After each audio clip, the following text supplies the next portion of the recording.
ਸਤਿ ਸ਼੍ਰੀ ਅਕਾਲ ਜੀ। ਮੈਂ ਜਸਪਾਲ ਸਿੰਘ। ਸਵਾਗਤ ਹੈ ਸਾਰਿਆਂ ਦਾ ਬ੍ਰੇਨ ਔਨ ਟੀਵੀ ਦੇ ਉੱਤੇ।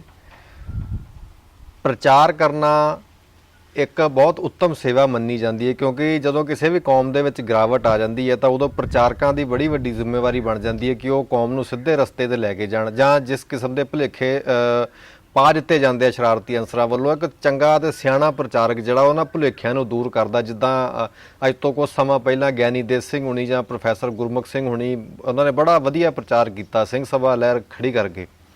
ਪਰ ਮੌਜੂਦਾ ਦੌਰ ਦੇ ਵਿੱਚ ਕੁਝ ਪ੍ਰਚਾਰਕ ਅਜਿਹੇ ਵੀ ਨੇ ਜਿਹੜੇ ਸ਼ਰਾਰਤਾਂ ਬਹੁਤ ਜ਼ਿਆਦਾ ਕਰਨ ਲੱਗ ਪਏ ਸਿੱਖਾਂ ਦੇ ਵਿੱਚ। ਨਵੇਂ ਭੁਲੇਖੇ ਭੰਬਲ ਭੂਸੇ ਪਾ ਰਹੇ ਨੇ ਸਿੱਖਾਂ ਦੇ ਵਿੱਚ, ਤਾਂ ਕਿ ਜਿਹੜੀ ਕੌਮ ਹੈ ਉਲਝੀ ਰਹੇ ਕਿਸੇ ਨਾ ਕਿਸੇ ਤਰੀਕੇ।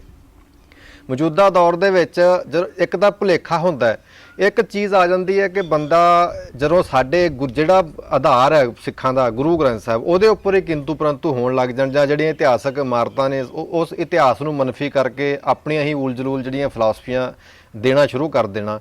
ਅਜਿਹੇ ਪ੍ਰਚਾਰਕ ਨੇ, ਬਹੁਤ ਸਾਰੇ ਪ੍ਰਚਾਰਕ ਨੇ। ਉਹਨਾਂ ਦੇ ਵਿੱਚੋਂ ਭਾਈ ਰਣਜੀਤ ਸਿੰਘ ਢੱਡਰੀਆਂ ਵਾਲੇ ਵੀ ਅਕਸਰ ਆਪਣੇ ਜਿਹੜੇ ਬਿਆਨ ਨੇ ਉਹਨਾਂ ਦੇ, ਜਿਹੜਾ ਸਟੇਜਾਂ ਦੇ ਉੱਪਰ ਕਥਾ ਕਰਦੇ ਨੇ, ਉਹਦੇ ਵਿੱਚ ਕਈ ਗੱਲਾਂ ਅਜਿਹੀਆਂ ਕਹਿ ਜਾਂਦੇ ਨੇ ਜਿਹੜੀਆਂ ਵਿਵਾਦ ਫੜ ਲੈਂਦੀਆਂ ਨੇ, ਔਰ ਉਹ ਸਿੱਖਾਂ ਦੇ ਵਿੱਚ ਜਾਂ ਸਿੱਖ ਬੁੱਧੀਜੀਵੀਆਂ ਵੱਲੋਂ ਪ੍ਰਵਾਨਿਤ ਵੀ ਨਹੀਂ ਹੈਗੀਆਂ, ਕਿਉਂਕਿ ਬੜੇ ਵੱਡੇ ਇਤਰਾਜ਼ ਨੇ। ਜਿਵੇਂ ਹੁਣ ਭਾਈ ਰਣਜੀਤ ਸਿੰਘ ਜੀ ਇੱਕ ਲਗਾਤਾਰ ਕਹਿੰਦੇ ਆ ਰਹੇ ਆ ਕਿ ਗਿਆਨ ਹੀ ਗੁਰੂ ਹੈ, ਗਿਆਨ ਹੀ ਗੁਰੂ ਹੈ। ਉਹ ਇੱਦਾਂ ਦਾ ਬੜਾ ਪ੍ਰਚਾਰ ਕਰਦੇ ਨੇ, ਔਰ ਉਹਨਾਂ ਦੇ ਜਿਹੜੇ ਮੰਨਣ ਵਾਲੇ ਨੇ ਸੰਗਤਾਂ ਵੀ, ਉਹ ਵੀ ਇਸ ਚੀਜ਼ ਦੇ ਉੱਪਰ ਮੰਨੀ ਬੈਠੇ ਨੇ ਕਿ ਗਿਆਨ ਹੀ ਗੁਰੂ ਹੈ। ਸੋ ਇਹ ਗਿਆਨ ਕਿੱਦਾਂ ਦਾ ਗੁਰੂ ਹੋ ਸਕਦਾ ਹੈ? ਕੀ ਸਿਰਫ ਗਿਆਨ ਹੀ ਗੁਰੂ ਹੋ ਸਕਦਾ ਹੈ? ਇਸ ਵਿਸ਼ੇ ਦੇ ਉੱਪਰ ਆਪਾਂ ਗੱਲਬਾਤ ਕਰਾਂਗੇ। ਗੁਰੂ ਦੀ ਮਹੱਤਤਾ ਕੀ ਹੈ, ਗੁਰੂ ਦੀ ਇੰਪੋਰਟੈਂਸ ਕੀ ਰਹੀ ਹਿਸਟਰੀ ਦੇ ਵਿੱਚ ਜਾਂ ਸਿੱਖਾਂ ਦੇ ਵਿੱਚ, ਉਹ ਗੱਲਬਾਤ ਕਰਨ ਲਈ ਸਾਡੇ ਨਾਲ ਮੌਜੂਦ ਨੇ ਹਰਦੇਵ ਸਿੰਘ ਜੰਮੂ ਜੀ, ਜੋ ਕਿ ਵਧੀਆ ਸਿੱਖ ਚਿੰਤਕ ਨੇ, ਔਰ ਇਹਨਾਂ ਨੇ ਪਿੱਛੇ ਵੀ ਕਾਫੀ ਦਲੀਲਾਂ ਦੇ ਕੇ ਕਾਫੀ ਸਾਰੇ ਮਸਲੇ ਜਿਹੜੇ ਸੀ ਸੁਲਝਾਉਣ ਦੀ ਕੋਸ਼ਿਸ਼ ਕੀਤੀ। ਸੋ ਅੱਜ ਵੀ ਅਸੀਂ ਇਹਨਾਂ ਨਾਲ ਕੋਸ਼ਿਸ਼ ਕਰਾਂਗੇ ਕਿ ਜਿਹੜਾ ਗਿਆਨ ਹੀ ਗੁਰੂ ਹੈ, ਇਹ ਗੁਰੂ ਗਿਆਨ ਕਿਵੇਂ ਹੋ ਸਕਦਾ ਹੈ। ਸੋ ਸਭ ਤੋਂ ਪਹਿਲਾਂ ਮੈਂ ਹਰਦੇਵ ਜੀ ਦਾ ਸਵਾਗਤ ਕਰਦਾ। ਹਰਦੇਵ ਜੀ, ਤੁਹਾਡਾ ਸਵਾਗਤ ਹੈ ਸਾਡੇ ਚੈਨਲ ਦੇ ਉੱਤੇ। ਵਾਹਿਗੁਰੂ ਜੀ ਕਾ ਖਾਲਸਾ, ਵਾਹਿਗੁਰੂ ਜੀ ਕੀ ਫਤਿਹ। ਵਾਹਿਗੁਰੂ ਜੀ ਕੀ ਫਤਿਹ। ਹਰਦੇਵ ਜੀ, ਵਿਸ਼ਾ ਤੁਸੀਂ ਸੁਣ ਹੀ ਲਿਆ ਮੇਰਾ ਕਿ ਜਿਹੜਾ ਭਾਈ ਰਣਜੀਤ ਸਿੰਘ ਢੱਡਰੀਆਂ ਵਾਲੇ ਜਾਂ ਉਹਨਾਂ ਵਰਗੇ ਹੋਰ ਪ੍ਰਚਾਰਕ ਲਗਾਤਾਰ ਇਹ ਪ੍ਰਚਾਰ ਕਰ ਰਹੇ ਨੇ ਕਿ ਗਿਆਨ ਹੀ ਗੁਰੂ ਹੈ। ਤਾਂ ਮੇਰਾ ਸਵਾਲ ਹੈ ਕਿ ਕੀ ਅਸੀਂ ਹੁਣ ਤੱਕ ਤਾਂ ਸੁਣਦੇ ਆ ਰਹੇ ਸੀ ਕਿ ਗੁਰੂ ਗ੍ਰੰਥ ਸਾਹਿਬ ਗੁਰੂ ਨੇ, ਤਾਂ ਹੁਣ ਜਿਹੜਾ ਨਵਾਂ ਇਹ ਆ ਗਿਆ, ਕੁਝ ਗੁਰਬਾਣੀ ਦੀਆਂ ਤੁਕਾਂ ਲੈ ਕੇ ਲੋਕ ਪ੍ਰਚਾਰ ਕਰਨ ਲੱਗ ਗਏ ਕਿ ਗਿਆਨ ਹੀ ਗੁਰੂ ਹੈ, ਤਾਂ ਤੁਸੀਂ ਇਸ ਚੀਜ਼ ਨੂੰ ਕਿਵੇਂ ਡਿਸਕ੍ਰਾਈਬ ਕਰੋਗੇ ਕਿ ਸਿੱਖਾਂ ਦਾ ਗੁਰੂ ਹੈ ਕੌਣ ਅਸਲ ਦੇ ਵਿੱਚ? ਦੇਖੋ, ਸਿੱਖਾਂ ਦਾ ਗੁਰੂ ਜਿਹੜਾ ਹੈ, ਉਹ ਸਿੱਖਾਂ ਦਾ ਜਿਹੜਾ ਨਿਸ਼ਚੈ ਹੈ, ਉਹ ਦੋ ਤਿੰਨ ਚੀਜ਼ਾਂ ਵਿੱਚ ਚਾਹੀਦਾ ਹੈ ਜੀ। ਜਿਹੜੇ ਅਸੀਂ ਸਿੱਖ ਨੂੰ ਡਿਫਾਈਨ ਕਰਨੇ ਆ, ਤੇ ਉਹਦੇ ਵਿੱਚ ਸਭ ਤੋਂ ਪਹਿਲਾਂ ਉਸ ਦਾ ਨਿਸ਼ਚੈ ਜਿਹੜਾ ਉਹ 10 ਗੁਰੂ ਸਾਹਿਬਾਨ ਦੀ ਜੋਤ ਸਾਹਿਬ ਸ੍ਰੀ ਗੁਰੂ ਗ੍ਰੰਥ ਸਾਹਿਬ ਦੇ ਵਿੱਚ ਹੋਣਾ ਚਾਹੀਦਾ ਜੀ, ਔਰ ਫਿਰ ਇੱਕ ਅਕਾਲ ਪੁਰਖ ਦੇ ਵਿੱਚ ਹੋਣਾ ਚਾਹੀਦਾ, ਔਰ ਉਸ ਤੋਂ ਇਲਾਵਾ ਹੋਰ ਕਿਸੇ ਹੋਰ ਧਰਮ ਨੂੰ ਨਾ ਮੰਨਦਾ ਹੋਏ। ਇਹ ਡੈਫੀਨੇਸ਼ਨ ਜਿਹੜੀ ਹੈ, that is how Sikh is defined in Sikh Rehat Maryada. ਔਰ ਤੁਸੀਂ ਬੜੇ ਵਾਜਿਬ ਸਵਾਲ ਚੁੱਕਿਆ ਹੈ ਕਿ ਇਸ ਤਰ੍ਹਾਂ ਕੁਝ ਪ੍ਰਚਾਰਕਾਂ ਵੱਲੋਂ ਇਹ ਜਿਹੜੀ ਗੱਲ ਕੀਤੀ ਜਾ ਰਹੀ ਹੈ ਕਿ ਬਈ ਸਿੱਖਾਂ ਦਾ ਗੁਰੂ ਗ੍ਰੰਥ ਸਾਹਿਬ ਨਹੀਂ ਹੈ। ਬੜੀ ਹੈਰਾਨਗੀ ਦੀ ਗੱਲ ਇਹ ਹੈ ਕਿ ਇਹਨਾਂ ਨੇ, ਬਲਕਿ ਇਸ ਖੇਮੇ ਨੇ ਅੱਜ ਤੋਂ ਕੁਝ ਚਿਰ ਪਹਿਲਾਂ ਲੋਕਾਂ ਦੀ ਮਾਨਸਿਕਤਾ ਨੂੰ ਇਹ ਕਹਿ ਕੇ ਵਰਗਲਾਇਆ ਕਿ ਵੀ ਦੇਖੋ, ਸਿੱਖ ਰਹਿਤ ਮਰਿਆਦਾ ਦੇ ਕੰਟਰੇਰੀ ਗੁਰੂ ਗ੍ਰੰਥ ਸਾਹਿਬ ਜੀ ਦੇ ਮੁਕਾਬਲ ਕਿਸੇ ਹੋਰ ਗ੍ਰੰਥ ਦਾ ਵੀ ਜਿਹੜਾ ਪ੍ਰਕਾਸ਼ ਕੀਤਾ ਜਾ ਰਿਹਾ। ਹਾਂਜੀ ਹਾਂਜੀ, ਜਿਹਨੂੰ ਸਿੱਖ ਕਦੇ ਬਰਦਾਸ਼ਤ ਨਹੀਂ ਕਰੇਗਾ, ਕਿਉਂਕਿ ਸਿਰਫ ਗੁਰੂ ਗ੍ਰੰਥ ਸਾਹਿਬ ਨੂੰ ਸਮਰਪਿਤ ਹੈ। ਕੱਲਾ ਸਿਰਫ ਗੁਰੂ ਗ੍ਰੰਥ ਸਾਹਿਬ ਗੁਰੂ ਹੈ, ਔਰ ਉਸ ਗੁਰੂ ਦੇ ਨਾਲ ਕਿਸੇ ਹੋਰ ਪੁਸਤਕ ਦਾ ਪ੍ਰਕਾਸ਼ ਨਹੀਂ ਹੋ ਸਕਦਾ। ਇੱਥੋਂ ਇਹਨਾਂ ਨੇ ਆਪਣਾ ਅਟਰੈਕਸ਼ਨ ਜਿਹੜੀ ਹੈ, ਲੋਕਾਂ ਨੂੰ ਅਟਰੈਕਟ ਕਰਨਾ ਸ਼ੁਰੂ ਕੀਤਾ। ਬਈ ਇਹ ਤੇ ਗੱਲ ਕੋਈ ਵੀ ਸੁਣੇਗਾ ਉਹ ਤੇ ਅਟਰੈਕਟ ਹੀ ਹੋਏਗਾ ਵੀ ਠੀਕ ਕਹਿ ਰਹੇ। ਅੱਜ ਇਹ ਆਪਣੀ ਉਸ ਚਾਲ ਦੇ ਚਲਦੇ ਆਸਤਾ ਆਪਣੇ ਮੋਹਰੇ ਅੱਗੇ ਕਰਦੇ ਇਸ ਪੁਆਇੰਟ ਤੱਕ ਪਹੁੰਚ ਗਏ ਕਿ ਸਿੱਖਾਂ ਦਾ ਗੁਰੂ ਗ੍ਰੰਥ ਸਾਹਿਬ ਹੈ ਹੀ ਨਹੀਂ ਹੈ। ਔਰ ਤੁਸੀਂ ਇਹ ਵੀ ਦਵੇ ਸੋਰਾਂ ਵਿੱਚ ਇਹਨਾਂ ਦੀਆਂ ਅੰਦਰ ਜਿਹੜੀਆਂ ਮੀਟਿੰਗਾਂ ਇਹਨਾਂ ਦੀ ਚੱਲਦੀਆਂ ਨੇ, ਜਾਂ ਜਿਹੜੇ ਦੂਸਰੇ ਪਾਸੋਂ ਜਿਹੜਾ ਟੀਮ ਦੂਸਰੀ ਡਾਇਰੈਕਸ਼ਨ ਤੋਂ ਜਿਹੜੀ ਡਾਈ ਗਈ ਹੈ, ਉਹਨਾਂ ਵੱਲੋਂ ਇਹ ਕਹਾਇਆ ਜਾਂਦਾ ਕਿ ਗੁਰੂ ਗ੍ਰੰਥ ਸਾਹਿਬ ਤੇ ਗੁਰੂ ਹੀ ਨਹੀਂ ਹੈ, ਔਰ ਇਹਦਾ ਪ੍ਰਕਾਸ਼ ਵੀ ਨਹੀਂ ਹੋ ਜਾਣਾ ਚਾਹੀਦਾ। ਇਹ ਤੇ ਅੱਜ ਕੱਲ੍ਹ ਲੈਪਟਾਪ ਤੇ ਵੀ ਆ ਗਿਆ, ਇਹ ਤੇ ਅੱਜ ਕੱਲ੍ਹ ਮੋਬਾਈਲ ਤੇ ਵੀ ਬਾਣੀ ਤੁਸੀਂ ਪੜ੍ਹ ਸਕਦੇ ਹੋ। ਸੋ ਦੇਰ ਮਸਟ ਬੀ ਗੁਰੂ ਗ੍ਰੰਥ ਸਾਹਿਬ। ਇੱਥੇ ਤੱਕ ਪਹੁੰਚ ਗਏ। ਜਿਹੜੇ ਕਹਿੰਦੇ ਸੀ, ਕਿਸੇ ਟਾਈਮ ਇਹ ਕਹਿੰਦੇ ਸੀ ਜਿਨ੍ਹਾਂ ਨੇ ਸ਼ੁਰੂਆਤ ਇੱਥੋਂ ਕੀਤੀ ਸੀ ਆਪਣੀ ਜਿਹੜੀ ਇਹ ਚਾਲ ਕਿ ਗੁਰੂ ਗ੍ਰੰਥ ਸਾਹਿਬ ਦੇ ਮੁਕਾਬਲੇ ਕਿਸੇ ਹੋਰ ਗੁਰੂ ਗ੍ਰੰਥ ਸਾਹਿਬ ਪ੍ਰਕਾਸ਼ ਨਹੀਂ ਹੋ ਸਕਦਾ, ਕਿਸੇ ਹੋਰ ਪੁਸਤਕ ਦਾ ਪ੍ਰਕਾਸ਼ ਨਹੀਂ ਹੋ ਸਕਦਾ ਪੁਸਤਕ ਦਾ। ਹਾਂਜੀ ਹਾਂਜੀ। ਅੱਛਾ, ਹੁਣ ਇਹ ਆ ਗਏ ਗਿਆਨ ਦੇ ਉੱਪਰ। ਗਿਆਨ ਦੀ ਡੈਫੀਨੇਸ਼ਨ ਤੋਂ ਪਹਿਲੇ ਇਹਨਾਂ ਨੇ ਕੀ ਕੀਤਾ ਕਿ ਸਿੱਖ ਦੀ ਸਾਰੀ ਡੈਫੀਨੇਸ਼ਨ ਨੂੰ ਚੇਂਜ ਕਰਨਾ ਸ਼ੁਰੂ ਕੀਤਾ। ਮੈਂ ਵਿਗਿਆਨ ਦੇ ਗੁਰੂ ਭਰਾਵਾਂਗਾ, ਲੇਕਿਨ ਜੀ ਬਿਊਰਾ ਦੇਣਾ ਜ਼ਰੂਰੀ ਹੈ। ਜਿਹੜੀ ਸਿੱਖ ਦੀ ਜਿਹੜੀ ਤਾਰੀਫ ਹੈ ਨਾ ਸਿੱਖ ਰਹਿਤ ਬਰੈਦਾ ਦੇ ਵਿੱਚ, ਉਹਦੇ ਵਿੱਚ ਦੋ ਤਿੰਨ ਨੁਕਤੇ ਦਿਮਾਗ 'ਚ ਰੱਖਣੇ ਜ਼ਰੂਰੀ ਬਹੁਤ ਕੀ ਹੋ ਕੀ ਰਿਹਾ ਇਹਨੂੰ ਸਮਝਣ ਵਾਸਤੇ। ਬਿਲਕੁਲ ਬਿਲਕੁਲ। ਨਾਲ ਦੇ ਨਾਲ ਇਹ ਕਿਹਾ ਜਾ ਰਿਹਾ ਕਿ ਅਸੀਂ ਸਿੱਖ ਰਹਿਤ ਬਰੈਦਾ ਨੂੰ ਮੰਨਦੇ ਹਾਂ। ਇੱਕ ਟੀਮ ਕਹਿ ਰਹੀ ਹੈ ਕਿ ਅਸੀਂ ਸਿੱਖ ਰਹਿਤ ਬਰੈਦਾ ਨੂੰ ਮੰਨਦੇ ਹਾਂ, ਅਕਾਲ ਤਖਤ ਦੀ ਵੱਲੋਂ ਜਾਰੀ ਸਿੱਖ ਰਹਿਤ ਬਰੈਦਾ ਨੂੰ ਅਸੀਂ ਸਮਰਪਿਤ ਮੰਨਦੇ। ਹਾਂਜੀ, ਕਹਿੰਦੇ ਨੇ ਲੋਕ, ਕਹਿੰਦੇ ਕੋਈ ਡੇਰੇਦਾਰ ਸਮਰਪਿਤ ਨਹੀਂ ਹਨ, ਉਹਨਾਂ ਕੋਲ ਇੱਕ ਕਰਵਾ ਲਓ, ਅਸੀਂ ਤੇ ਮੰਨਦੇ ਹਾਂ। ਲੇਕਿਨ ਧਿਆਨ ਨਾਲ ਚਾਲਾਕੀ ਨੂੰ ਦੇਖੋ, ਗੇਮ ਦੇਖੋ, what is their plan, what they are doing। ਸਿੱਖ ਰਹਿਤ ਮਰਿਆਦਾ ਵਿੱਚ ਸਿੱਖ ਦੀ ਤਾਰੀਫ ਤੋਂ ਸ਼ੁਰੂ ਹੁੰਦੀ ਹੈ ਕਿ ਉਹ 10 ਗੁਰੂ ਸਾਹਿਬਾਨ ਤੇ ਨਿਸ਼ਚਾ ਰੱਖਦਾ ਹੋਏ। ਇਹਨਾਂ ਨੇ ਗਿਆਨ ਗੁਰੂ ਕਹਿ ਕੇ 10 ਗੁਰੂ ਸਾਹਿਬਾਨ ਨੂੰ ਮਾਈਨਸ ਕਰਨ ਦਾ ਜਿਹੜਾ ਉਪਰਾਲਾ ਆਪਣਾ ਸਟਾਰਟ ਕਰ ਦਿੱਤਾ ਕਿ ਗੁਰੂ ਸਾਹਿਬ ਵੀ ਗੁਰੂ ਨਹੀਂ ਸੀ, ਉਹ ਦੇਹਾਂ ਸਨ। ਫਿਰ ਆ ਗਿਆ ਸਿੱਖ ਰਹਿਤ ਮਰਿਆਦਾ ਵਿੱਚ ਲਿਖਿਆ ਕਿ ਜਿਸ ਦਾ ਸ਼੍ਰੀ ਗੁਰੂ ਗ੍ਰੰਥ ਸਾਹਿਬ ਜੀ ਦੀ ਔਰ 10 ਗੁਰੂ ਸਾਹਿਬਾਨ ਦੀ ਬਾਣੀ ਤੇ ਨਿਸ਼ਚਾ ਹੋਏ। ਬਿਲਕੁਲ। ਗੁਰੂ ਗ੍ਰੰਥ ਸਾਹਿਬ ਦੇ ਉੱਪਰ ਵੀ ਆ ਕੇ ਕਿ ਗੁਰੂ ਗ੍ਰੰਥ ਸਾਹਿਬ ਗੁਰੂ ਨਹੀਂ ਹੈ। तो सिख दी तारीफ दी ये इंट्रोडक्शन भी इन्होंने विचों हटा दी, खत्म करती। खत्म कर अपने वालों खत्म कर देती। इन्हों को खत्म हो नहीं सकती, अपने तरफों खत्म कर देती। लगे हुए ने, लगे दे जोर ला रहे बेचारे लखपत राय वर्गा। अच्छा, फिर आ गई तीसरी कि सिख एक अकाल पुरख ते निश्चा रखता होए। ते अकाल पुरख के बारे कहता जी अकाल पुरख ते हुंदा ही नहीं है, रब है ही नहीं। ਹੁਣ ਜਿਹੜੇ ਬੰਦੇ ਬਾਈ ਡੈਫੀਨੇਸ਼ਨ ਸਿੱਖ ਦੀ ਤਾਰੀਫ ਨੂੰ ਹੀ ਚੇਂਜ ਕਰ ਰਹੇ ਨੇ, ਔਰ ਉਹ ਬੰਦੇ ਸਿੱਖਾਂ ਦੇ ਅੱਖਾਂ 'ਚ ਘੱਟਾ ਪਾ ਰਹੇ ਨੇ ਕਿ ਅਸੀਂ ਤੇ ਸਿੱਖ ਰਹਿਤ ਬਰੈਦਾ ਨੂੰ ਮੰਨਦੇ ਆ। ਬਿਲਕੁਲ। ਅਕਾਲ ਤਖਤ ਤੋਂ ਜਾਰੀ ਸਿੱਖ ਰਹਿਤ ਬਰੈਦਾ ਨੂੰ ਅਸੀਂ ਮੰਨਦੇ ਆ, ਡੇਰੇਦਾਰ ਨਹੀਂ ਮੰਨਦੇ। ਹੁਣ ਇੱਥੇ ਹੀ ਜੈਨਸਿਸ ਸਟਾਰਟ ਹੁੰਦਾ ਹੈ ਕਿ ਗੁਰੂ ਗ੍ਰੰਥ ਸਾਹਿਬ ਦੀ ਪੋਜੀਸ਼ਨ ਨੂੰ ਔਰ 10 ਗੁਰੂ ਸਾਹਿਬਾਨ ਦੀ ਪੋਜੀਸ਼ਨ ਨੂੰ ਸਿੱਖਾਂ ਦੇ ਸਿਰੋਂ ਉਤਾਰਨ ਵਾਸਤੇ, ਹਾਂਜੀ ਹਾਂਜੀ, ਉਹਨਾਂ ਦੀ ਪਾਤਸ਼ਾਹੀ ਸਿੱਖਾਂ ਦੇ ਤੋਂ ਉੱਪਰੋਂ ਉਤਾਰ ਕੇ ਆਪ ਬੈਣ ਦੀ ਜੁਗਤ ਦੇ ਵਿੱਚ, ਆਪਣੀਆਂ ਗੱਲਾਂ ਨੂੰ ਸਾਡੇ ਸਿਰ ਚਾੜਨ ਦੀ ਜੁਗਤ ਦੇ ਵਿੱਚ ਇਹ ਕਿਹਾ ਜਾ ਰਿਹਾ ਕਿ ਗੁਰੂ ਗ੍ਰੰਥ ਸਾਹਿਬ ਨਹੀਂ ਹੈ ਬਲਕਿ ਗਿਆਨ ਗੁਰੂ ਹੁੰਦਾ। ਹੁਣ ਅਸੀਂ ਗਿਆਨ ਨੂੰ ਲੈਂਦੇ ਆ। ਇਸ ਦੁਨੀਆ ਵਿੱਚ ਜਿਤਨਾ ਵੀ ਚੀਜ਼ਾਂ ਜੋ ਵੀ ਅਸੀਂ ਅਬਜ਼ਰਵ ਕਰਨੇ ਆ, ਠੀਕ ਹੈ, ਜੋ ਵੀ ਅਬਜ਼ਰਵ ਕਰਨੇ ਆ ਜੀ ਜੀ, ਆਫ ਕਿਸੇ ਫੀਲਡ ਦੀ ਕੋਈ ਚੀਜ਼ ਹੋਏ, that all comes within the realm of ਗਿਆਨ। ਸਾਰਾ ਗਿਆਨ ਦੇ ਦਾਇਰੇ ਵਿੱਚ ਆਉਂਦਾ ਹੈ। ਚਾਹੇ ਉਹ ਫਿਰ ਦਸ਼ਮ ਗ੍ਰੰਥ ਦਾ ਚਰਿਤਰੋਪਾਖਿਆਨ ਕਿਉਂ ਨਾ ਹੋਏ, ਚਾਹੇ ਉਹ ਕਿਸੇ ਘਰ ਦੇ ਵਿੱਚ ਚੋਰੀ ਕਰਨ ਦਾ ਗਿਆਨ ਕਿਉਂ ਨਾ ਹੋਏ, ਔਰ ਚਾਹੇ ਬੜੇ ਧਿਆਨ ਨਾਲ ਮੌਕਾ ਦੇਖ ਕੇ ਕਿਸੇ ਅਬਲਾ ਦੀ ਪੱਤ ਲੁੱਟਣ ਦਾ ਗਿਆਨ ਕਿਉਂ ਨਾ ਹੋਏ, ਔਰ ਬੜੇ ਪਲਾਨ ਕਰਕੇ ਕਿਸੇ ਬੈਂਕ ਨੂੰ ਲੁੱਟਣ ਦਾ ਪਲਾਨ ਕਿਉਂ ਨਾ ਹੋਏ। ਬਿਲਕੁਲ। ਜਾਂ ਫਿਰ ਬੜਾ ਸਾਰਾ ਮਾਡਰਨ ਟੈਕਨੋਲੋਜੀਕਲ ਗਿਆਨ ਵਰਤ ਕੇ ਉਹਦੇ ਵਿੱਚ ਬੜੀ ਮਹਾਰਤ ਹਾਸਲ ਕਰਕੇ ਕਿਸੇ ਦਾ ਅਕਾਊਂਟ ਜਿਹੜਾ ਉਹ ਹੈਕ ਕਰ ਲਿਆ ਤੇ ਪੈਸੇ ਡਰਾ ਕਰ ਲਏ। ਹਾਂਜੀ ਹਾਂਜੀ ਹਾਂਜੀ। ਕਿਸੇ ਗਵਰਨਮੈਂਟ ਦੀ ਸੀਕ੍ਰੀਟ ਇਨਫੋਰਮੇਸ਼ਨ ਨੂੰ ਹੈਕ ਕਰ ਲਿਆ, ਕਿਸੇ ਦੀ ਪਰਸਨਲ ਇਨਫੋਰਮੇਸ਼ਨ ਨੂੰ ਹੈਕ ਕਰ ਲਿਆ, ਜਾਂ ਫੇਸਬੁੱਕ ਨੂੰ ਚਲਾ ਕੇ ਇੱਕ ਗੈਂਗ ਬਣਾ ਕੇ ਲੋਕਾਂ ਦੀਆਂ ਧੀਆਂ ਮਾਵਾਂ ਭੈਣਾਂ ਨੂੰ ਗਾਲਾਂ ਕਢਵਾਉਣਾ। ਇਹ ਵੀ ਵਿਗਿਆਨ। ਸੋ ਅੰਗਰੇਜ਼ੀ ਭਾਸ਼ਾ ਵਿੱਚ ਜਿਹੜਾ ਗੁਰੂ ਸ਼ਬਦ ਹੈ ਨਾ, ਇਹਦਾ ਤਰਜਮਾ ਜਿਹੜਾ ਐਗਜ਼ੈਕਟਲੀ ਅੰਗਰੇਜ਼ੀ ਕੋਲ ਇਹ ਸ਼ਬਦ ਨਹੀਂ ਹੈ ਕਿ ਉਹਦਾ ਤਰਜਮਾ ਕਰ ਦਿੰਦੀ ਜੀ। ਇਸ ਕਰਕੇ ਕਈ ਤੁਸੀਂ ਹਿਸਟੋਰੀਅਨ ਨੋਟ ਕਰੋਗੇ ਇੰਗਲਿਸ਼ ਕਿ ਉਹਨਾਂ ਨੇ ਗੁਰੂ ਦੀ ਜਗ੍ਹਾ ਗੁਰੂ ਹੀ ਲਿਖਿਆ, ਗੁਰੂ ਹੀ ਲਿਖਿਆ, ਸਪੈਲਿੰਗ ਚੇਂਜ ਕਰਕੇ ਲਿਖਿਆ ਉਹਨਾਂ ਨੇ, GORU ਕਰਕੇ ਲਿਖਿਆ, ਲੇਕਿਨ ਗੁਰੂ ਹੀ ਲਿਖਿਆ, ਗੁਰੂ ਲਿਖਿਆ। ਕਾਰਨ ਇਹ ਹੈ ਕਿ ਜਿਹੜਾ ਟੀਚਰ ਹੈ ਨਾ, ਟੀਚਰ ਦਾ ਪਰਪਸ ਹੁੰਦਾ ਉਹਨੇ ਟੀਚਰ ਨੇ ਸਿਖਾਉਣਾ, ਕੋਈ ਸਬਜੈਕਟ ਸਿਖਾਉਣਾ। ਬਸ ਤੁਹਾਨੂੰ ਕੈਮਿਸਟਰੀ ਸਿਖਾ ਦਿੱਤੀ, ਮੈਨੂੰ ਹਿਸਟਰੀ ਸਿਖਾ ਦਿੱਤੀ, ਕਿਸੇ ਨੂੰ ਜਿਓਲੋਜੀ ਸਿਖਾ ਦਿੱਤੀ, ਕਿਸੇ ਨੂੰ ਦਰਜੀ ਨੇ ਕੱਪੜਾ ਕੱਟਣਾ ਸਿਖਾ ਦਿੱਤਾ, ਕਿਸੇ ਨੂੰ ਪੈਂਚਰ ਲਾਣਾ ਸਿਖਾ ਦਿੱਤਾ। ਦੈਟ ਇਜ਼ ਟੀਚਰ, ਉਸਤਾਦਗਿਰੀ ਹੋ ਗਈ। ਠੀਕ ਹੈ, ਇਸ ਤੋਂ ਵੱਧ ਉਹਦਾ ਕੰਸਰਨ ਨਹੀਂ ਹੁੰਦਾ ਕੋਈ। ਹਾਂਜੀ, ਨਹੀਂ ਹੁੰਦਾ। ਲੇਕਿਨ ਗੁਰੂ ਦਾ ਜਿਹੜਾ ਕੰਸੈਪਟ ਹੈ, ਗੁਰੂ ਦਾ ਜਿਹੜਾ ਕੰਸਰਨ ਹੈ, ਗੁਰੂ ਸ਼ਬਦ ਜਿਹੜਾ ਉਹ ਹੈ ਉਹ ਗੁਰੂ ਜਿਹੜਾ ਸਿਰਫ ਸਿਖਾਉਂਦਾ ਹੀ ਨਹੀਂ ਹੈ, ਹੂੰ ਬਲਕਿ ਉਹ ਦੁਨੀਆ ਦੇ ਵਿੱਚ ਮੌਜੂਦ ਹਰ ਪ੍ਰਕਾਰ ਦੇ ਗਿਆਨ ਨੂੰ, ਚੰਗੇ ਮਾੜੇ ਗਿਆਨ ਦੀ ਵਰਤੋਂ ਸਿਖਾਉਂਦਾ ਹੈ। ਬਿਲਕੁਲ। ਬੰਦੇ ਦੀ ਬਾਹ ਪਕੜ ਕੇ, ਬੰਦੇ ਦਾ ਹਮਸਫਰ ਬਣ ਕੇ, ਬੰਦੇ ਨੂੰ ਲੀਡ ਕਰਕੇ, ਉਹਦਾ ਆਗੂ ਬਣ ਕੇ, ਉਹਦਾ ਸਾਥੀ ਬਣ ਕੇ, ਉਹਦੀ ਬਾਹ ਪਕੜ ਕੇ ਉਹਨੂੰ ਅੰਧਕਾਰ ਦੀ ਤਰਫੋਂ ਰੋਸ਼ਨੀ ਵੱਲ ਲੈ ਕੇ ਜਾਂਦਾ, ਨਾਲੇ ਅੱਗੇ ਖੁਦ ਲੀਡ ਕਰਦੇ ਆ ਗੁਰੂ, ਲੀਡ ਕਰਦਾ। ਔਰ ਬੜੇ ਹੀ ਸਰਕਮਸਟੈਂਸਿਸ ਦੇ ਵਿੱਚ ਉਹ ਉਸ ਲੀਡ ਕਰਨ ਦੀ ਜ਼ਿੰਮੇਵਾਰੀ ਨੂੰ ਇਸ ਕਦਰ ਨਿਭਾਉਂਦਾ ਹੈ ਕਿ ਜਿਹਦੀ ਝਲਕ ਸਾਨੂੰ ਪੰਜੇ ਪਾਤਸ਼ਾਹ ਦੀ ਸ਼ਹੀਦੀ, ਬਿਲਕੁਲ, ਔਰ ਬੱਚਿਆਂ ਦੀ ਸ਼ਹੀਦੀ, ਔਰ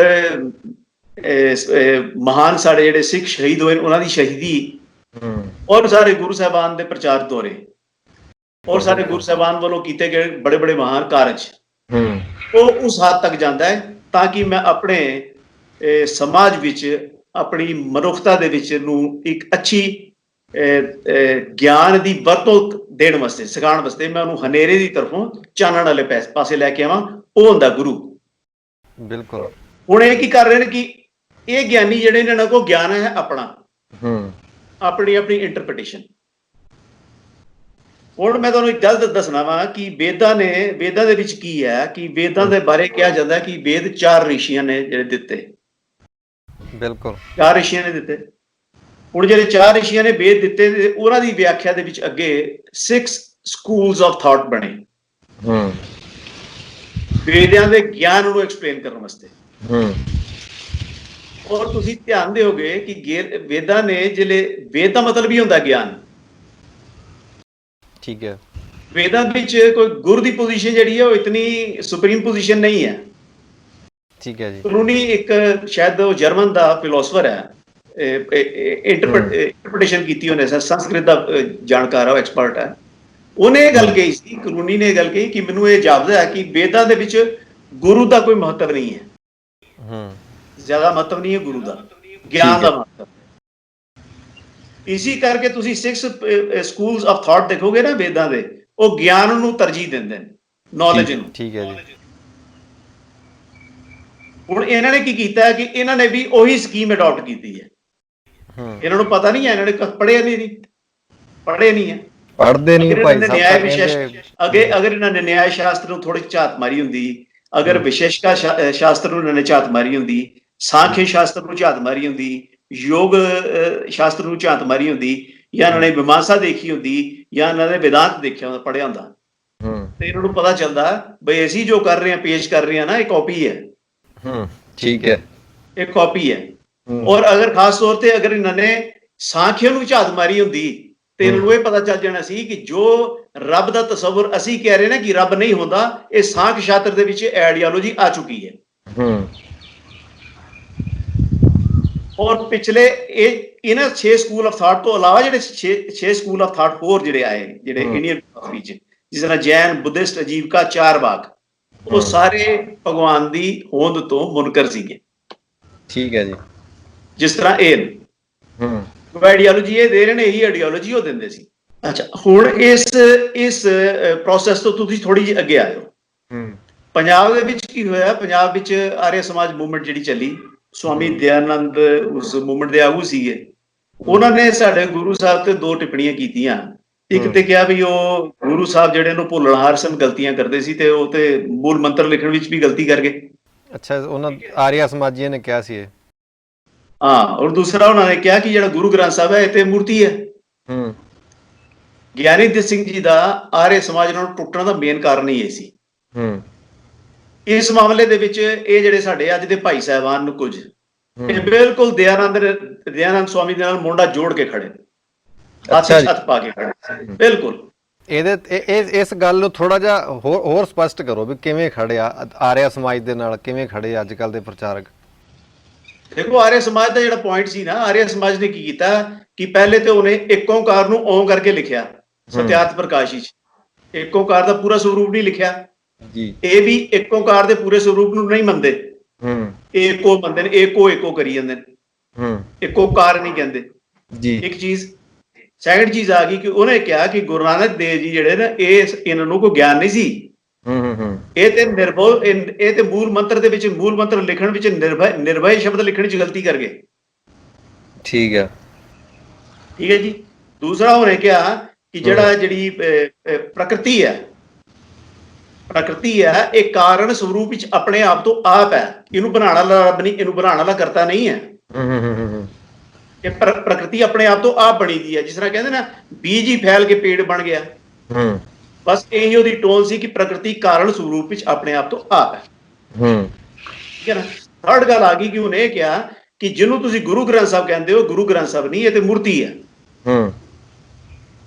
ਤੇ ਉਸ ਵੇਲੇ ਇਸ ਗੱਲ ਦਾ ਜਵਾਬ ਜਿਹੜਾ ਪ੍ਰੋਫੈਸਰ ਗੁਰਮੁਖ ਸਿੰਘ ਨੇ ਦਿੱਤਾ ਸੀ, ਉਹ ਪ੍ਰੋਫੈਸਰ ਗੁਰਮੁਖ ਸਿੰਘ ਨੇ ਵੀ ਜਵਾਬ ਦਿੱਤਾ ਇਸ ਗੱਲ ਦਾ, ਔਰ ਗਿਆਨੀ ਦਿੱਤ ਸਿੰਘ ਜੀ ਨੇ ਚੂੰਕਿ ਤਾੜ ਲਿਆ ਕਿ ਇਹ ਲੋਕ ਆਪਣੀ ਆਈਡੀਓਲੋਜੀ ਦੀ ਆੜ ਦੇ ਵਿੱਚ ਸਾਡੇ ਕੋਲੋਂ ਸਾਡੇ ਗੁਰੂ ਗ੍ਰੰਥ ਸਾਹਿਬ ਨੂੰ ਸਾਡੇ ਵਿੱਚੋਂ ਹਟਾਉਣਾ ਚਾਹੁੰਦੇ ਨੇ। ਬਿਲਕੁਲ।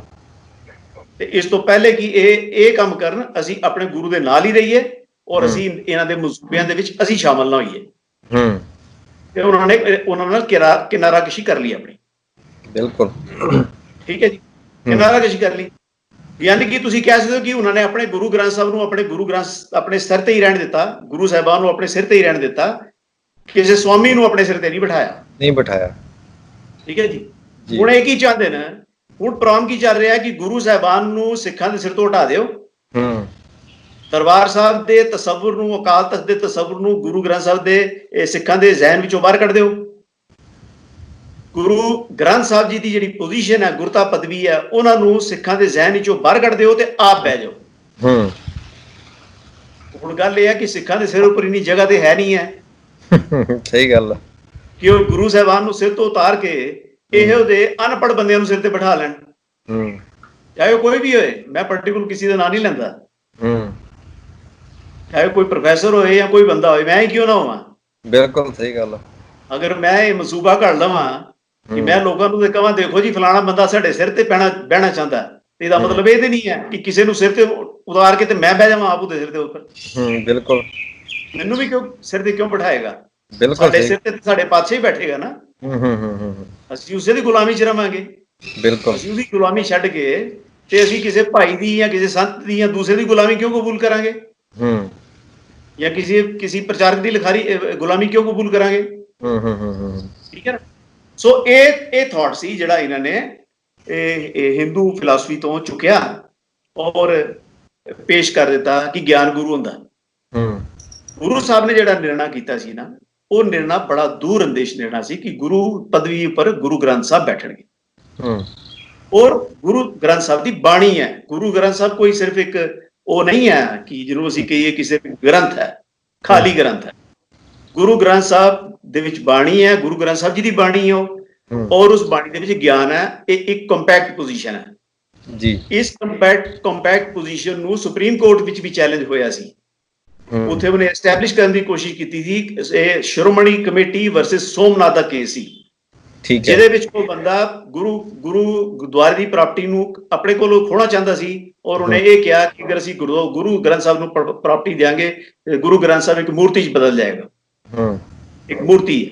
ਤੇ ਕੋਰਟ ਨੇ ਬੜਾ ਡਿਟੇਲ ਫੈਸਲਾ ਦਿੱਤਾ ਸੀ ਜੀ। ਉਹਨੇ ਮੂਰਤੀ ਔਰ ਗੁਰੂ ਗ੍ਰੰਥ ਸਾਹਿਬ ਦੇ ਵਿੱਚ ਫਰਕ ਦੱਸਿਆ। ਉਹਨੇ ਕਿਹਾ ਕਿ ਮੂਰਤੀ ਪਰਮਾਤਮਾ ਹੈ, ਇਹ ਮੂਰਤੀ ਨਹੀਂ ਕਹਿੰਦੀ, ਇਹ ਉਹਨੂੰ ਮੰਨਣ ਵਾਲੇ ਦਾ ਵਿਸ਼ਵਾਸ ਹੈ। ਬਿਲਕੁਲ। ਗੁਰੂ ਗ੍ਰੰਥ ਸਾਹਿਬ ਗੁਰੂ ਹੈ, ਉਹ ਗੁਰੂ ਗ੍ਰੰਥ ਸਾਹਿਬ ਆਪ ਦੱਸਦਾ ਕਿ ਮੈਂ ਗੁਰੂ ਹਾਂ, ਕਿਉਂਕਿ ਉਹ ਮੂਰਤੀ ਵਰਗਾ ਇੱਕ ਖਾਮੋਸ਼ ਕਿਰਦਾਰ ਨਹੀਂ ਹੈ। ਬਿਲਕੁਲ। He speaks a lot of things. He teaches a lot of things.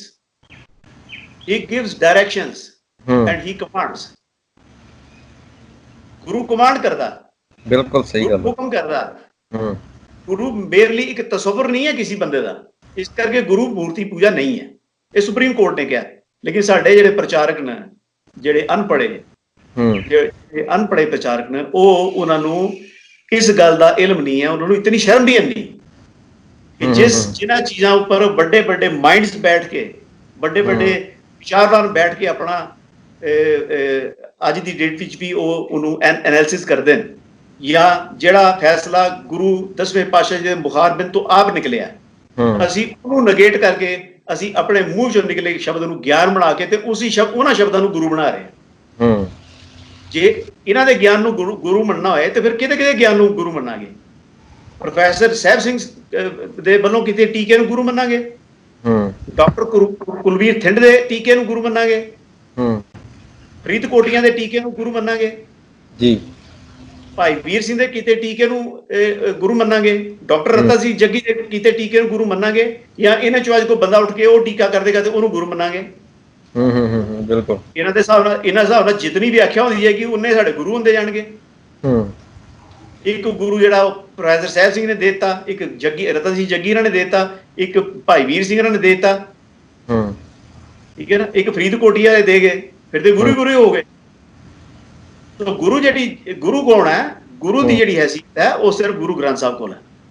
ਔਰ ਗੁਰਬਾਣੀ, ਤੁਸੀਂ ਇਹ ਸਵਾਲ ਪੁੱਛ ਸਕਦੇ ਹੋ ਅੱਗੇ ਮੈਨੂੰ ਕਿ ਗੁਰੂ ਤੇ ਗੁਰਬਾਣੀ 'ਚ ਕੀ ਫਰਕ ਹੈ? ਨਹੀਂ, ਉਹ ਜਿਹੜੀ ਇੱਕ ਦਲੀਲ, ਇੱਕ ਜਿਵੇਂ ਗੁਰੂ ਗ੍ਰੰਥ ਸਾਹਿਬ ਦਾ ਸ਼ਬਦ ਆਉਂਦਾ ਹੈ, ਬਾਣੀ ਗੁਰੂ, ਗੁਰੂ ਹੈ ਬਾਣੀ, ਇਹ ਉਸ ਚੀਜ਼ ਨੂੰ ਵੀ ਆਧਾਰ ਬਣਾਉਂਦੇ ਆ ਕਿ ਦੇਖ ਲਓ ਵੀ ਜਿਹੜਾ ਗ੍ਰੰਥ ਕੋਈ ਗੁਰੂ ਨਹੀਂ ਹੋ ਸਕਦਾ, ਗੁਰੂ ਸਾਹਿਬ ਨੇ ਬਾਣੀ ਨੂੰ ਗੁਰੂ ਕਿਹਾ ਹੋਇਆ ਜਾਂ ਗਿਆਨ ਨੂੰ ਗੁਰੂ ਕਿਹਾ ਹੋਇਆ। ਤਾਂ ਹੁਣ ਤੁਹਾਡੀ ਗੱਲ ਵੀ ਵਿੱਚ ਆ ਗਈ ਤਾਂ ਵੀ ਗੁਰੂ ਤੇ ਗੁਰਬਾਣੀ ਕੀ ਅਲੱਗ-ਅਲੱਗ ਚੀਜ਼ਾਂ ਨੇ ਜਾਂ ਇੱਕ ਹੀ ਹੈ? ਦੇਖੋ, ਜਿਸਲੇ ਗੁਰੂ ਸਾਹਿਬ ਨੇ ਸ਼ਬਦ ਉਚਾਰਿਆ ਉਸਲੇ ਆਪ ਮੌਜੂਦ ਸੀਗੇ ਨਾ, ਆਪ ਮੌਜੂਦ ਸੀਗੇ ਨਾ, ਗੁਰੂ ਉਹਨਾਂ ਨੂੰ ਮੰਨਿਆ ਜਾਂਦਾ ਸੀ। ਔਰ ਗੁਰਬਾਣੀ ਉਹਨਾਂ ਦਾ ਮੁਖਾਰਬਿੰਦ ਤੋਂ ਉਹਨਾਂ ਦੀ ਕਹੀ ਗਈ ਗੱਲ ਸੀ। ਗੁਰੂ ਦੀ ਕਹੀ ਗਈ ਗੱਲ 'ਚ ਕੋਈ ਫਰਕ ਨਹੀਂ ਸੀ ਹੁੰਦਾ। ਗੁਰੂ ਦੀ ਕਹੀ ਗਈ ਗੱਲ 'ਚ ਕੋਈ ਫਰਕ ਨਹੀਂ ਸੀ ਹੁੰਦਾ। ਲੇਕਿਨ ਕੁਝ ਬੰਦਿਆਂ ਨੇ ਇਹਦਾ ਫਾਇਦਾ ਚੁੱਕ ਕੇ ਉਸ ਵੇਲੇ ਵੀ, ਕਿਉਂਕਿ ਬਾਣੀ ਜਿਹੜਾ ਇਹ ਨਿਸ਼ਾਨਦੇਹੀ ਹੁੰਦੀ ਸੀ ਕਿ ਗੁਰੂ ਉਹ ਹੋਏਗਾ ਜਿਹਦੀ ਜਿਹੜਾ ਬਾਣੀ ਰਚਨ ਦੇ ਸਮਰੱਥ ਵੀ ਹੋਏ। ਇਹ ਵੀ ਇੱਕ ਪੰਜਵੇਂ ਪਾਤਸ਼ਾਹ ਦੇ ਵੇਲੇ ਗੱਲ ਚੱਲੀ। ਬਿਲਕੁਲ। ਤੇ ਜਿਹੜਾ ਉਹਨਾਂ ਦੇ ਬੰਦੇ ਸੀ, ਮਿਹਰਬਾਨ ਸੀ, ਉਹਨੇ ਵੀ ਕੁਝ ਬਾਣੀ ਦੀਆਂ ਜਿਹੜੀਆਂ ਪੰਕਤੀਆਂ ਆਪਣੀ ਕੱਚੀ ਬਾਣੀ ਦੀਆਂ ਲਿਖਣੀ ਸ਼ੁਰੂ ਕੀਤੀਆਂ, ਨਾਨਕ ਪਦ ਵੀ ਵਿੱਚ ਵਰਤ ਲਿਆ। ਲੇਕਿਨ ਮਿਹਰਬਾਨ, ਧਿਆਨ ਦਿਓ ਕਿ ਮਿਹਰਬਾਨ ਗੁਰੂ ਸ਼ਖਸੀਅਤ ਨਹੀਂ ਸੀ ਉਹ ਵਾਲੀ। ਇਸ ਕਰਕੇ ਕਿਸੇ ਵੀ ਸਿੱਖ ਨੇ ਮਿਹਰਬਾਨ ਦੀ ਲਿਖੀ ਕਿਸੇ ਵੀ ਗੱਲ ਨੂੰ ਗੁਰਬਾਣੀ ਨਹੀਂ ਮੰਨਿਆ। ਉਹਨੇ ਗੁਰਬਾਣੀ ਉਸੇ ਨੂੰ ਮੰਨਿਆ ਜੋ ਪੰਜਵੇਂ ਪਾਤਸ਼ਾਹ ਤੱਕ ਜਿਹੜੀ ਹੈ, ਪੰਜਵੇਂ ਪਾਤਸ਼ਾਹ ਜੀ ਦੇ ਮੁਖਾਰਬਿੰਦ ਤੋਂ ਜਾਂ ਪੰਜਵੇਂ ਪਾਤਸ਼ਾਹ ਜੀ ਵੱਲੋਂ ਜੋ ਪ੍ਰਮਾਣਿਤ ਕੀਤੀ ਗਈ। ਪ੍ਰਮਾਣਿਤ ਸੀ, ਬਿਲਕੁਲ ਸਹੀ ਗੱਲ ਆ। ਉਹੀ ਇੱਥੇ ਆ ਗਿਆ ਨਾ ਕਿ ਗੁਰੂ ਦੀ ਹੈਸੀਅਤ ਕੀ ਸੀ, ਗੁਰੂ ਦਾ ਰੁਤਬਾ ਸੀ ਨਾ, ਕਿ ਗੁਰੂ ਡਿਸਾਈਡ ਕਰਦਾ ਸੀ, ਗੁਰੂ ਦੇ ਉਚਾਰਨ ਤੋਂ ਡਿਸਾਈਡ ਹੁੰਦਾ ਸੀ ਕਿ ਗੁਰਬਾਣੀ ਇਹ ਹੈ ਜੋ ਇਹਦੇ ਮੁਖਾਰਬਿੰਦ ਤੋਂ ਉਚਰੀ ਗਈ ਹੈ ਜੀ। ਇਹ ਤੇ ਕੋਈ ਵੀ ਪੰਕਤੀਆਂ ਉਚਰ ਲੈਂਦਾ, ਕਿਸੇ ਸਿੱਖ ਨੇ ਉਹ ਨਹੀਂ ਮੰਨੀ।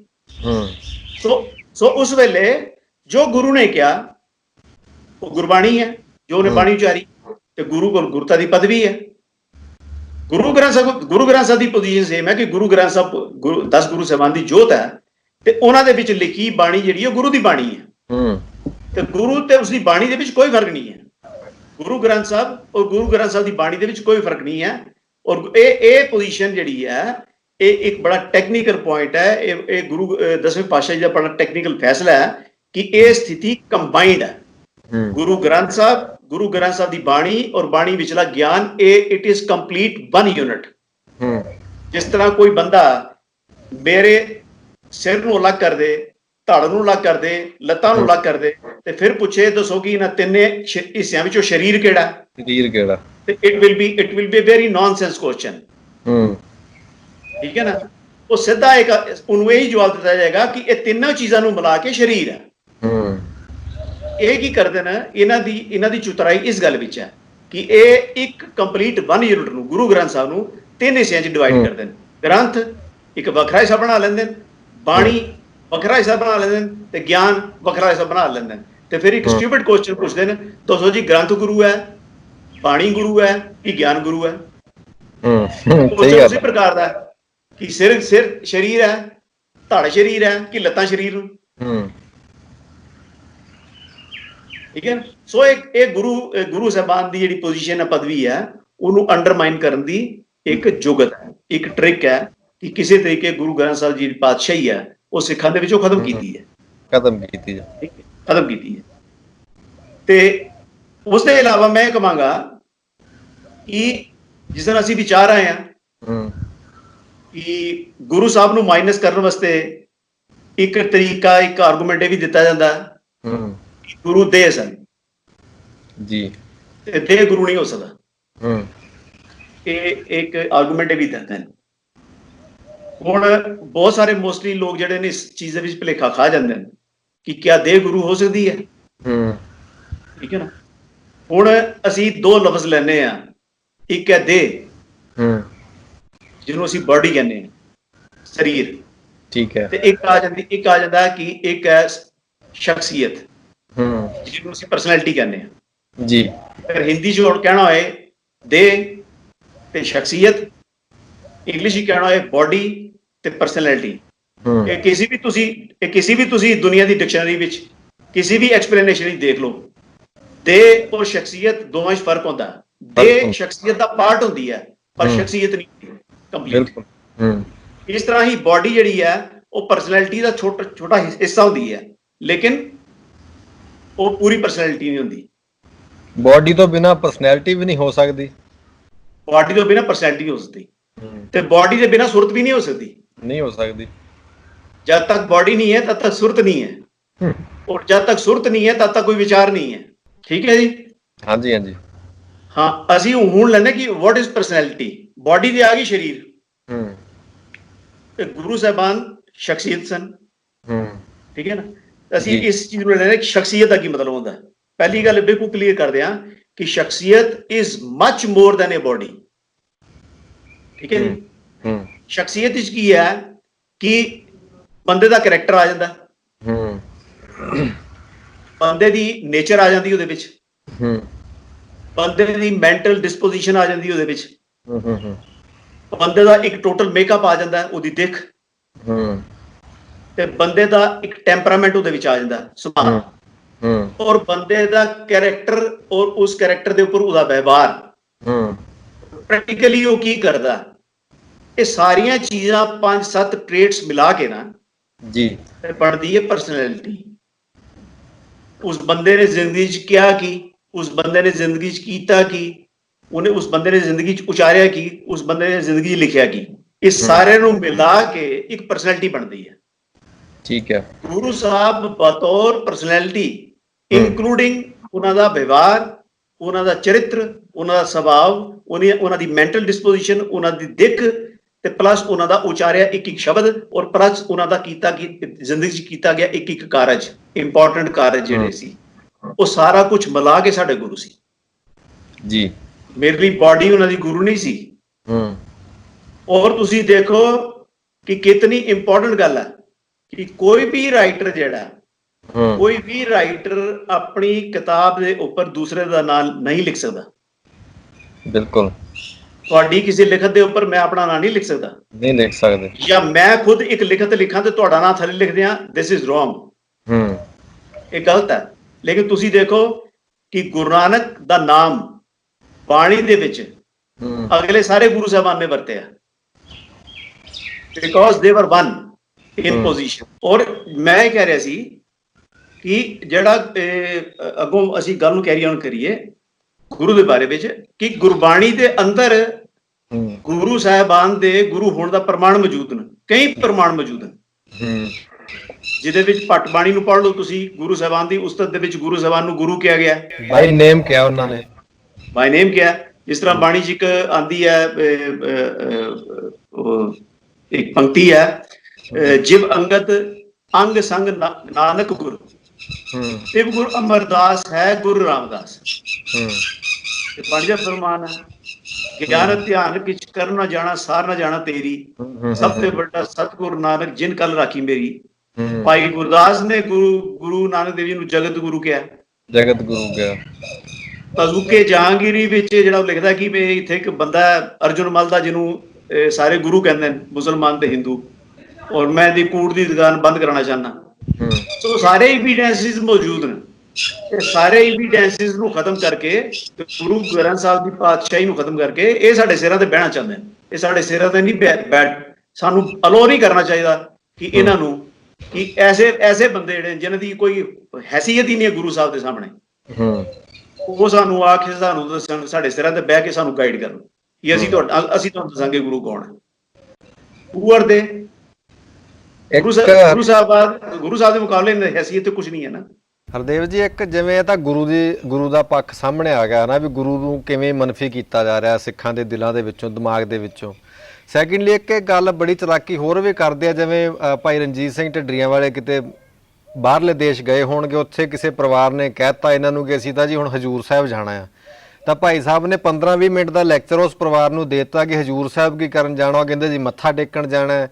ਉਹ ਕਹਿੰਦੇ ਮੱਥਾ ਕਿਹਨੂੰ ਟੇਕਣਾ, ਕਹਿੰਦੇ ਜੀ ਗੁਰੂ ਗ੍ਰੰਥ ਸਾਹਿਬ ਨੂੰ ਟੇਕਣਾ ਹੈ। ਫਿਰ ਭਾਈ ਸਾਹਿਬ ਕਹਿੰਦੇ ਗੁਰੂ ਗ੍ਰੰਥ ਸਾਹਿਬ ਤੁਹਾਡੇ ਘਰੇ ਵੀ ਪਿਆ, ਉੱਥੇ ਖਾਸ ਕੀ ਹੈ। ਫਿਰ ਬੜੀਆਂ ਦਲੀਲਾਂ ਦਿੱਤੀਆਂ ਇਹਨਾਂ ਭਾਈ ਸਾਹਿਬ ਨੇ ਕਿ ਅਸੀਂ ਫਲਾਣੇ ਗੁਰਦੁਆਰੇ ਜਾਂਦੇ, ਉੱਥੇ 1000-1000 ਰੁਪਏ ਦਾ ਮੱਥਾ ਟੇਕਦੇ, ਪਿੰਡ ਦੇ ਗੁਰਦੁਆਰੇ ਸਾਡੇ ਕੁਛ ਨਹੀਂ ਹੁੰਦਾ, ਹਨਾ।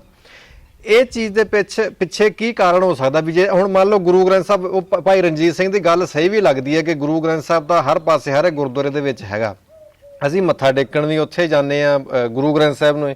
ਤਾਂ ਦਰਬਾਰ ਸਾਹਿਬ ਜਾਂ ਹਜੂਰ ਸਾਹਿਬ ਜਾਂ ਕੋਈ ਵੀ ਹਿਸਟੋਰੀਕਲ ਜਿਹੜੇ ਪਲੇਸਿਸ ਨੇ ਸਿੱਖਾਂ ਦੇ, ਉਹ ਖਾਸ ਕਿਸ ਚੀਜ਼ ਲਈ ਹੈ? ਉਹਨਾਂ ਸਥਾਨਾਂ ਦੇ ਨਾਲੋਂ ਬੜੀ ਵੱਡੀ ਇੱਕ ਸਮੱਸਿਆ ਹੈ।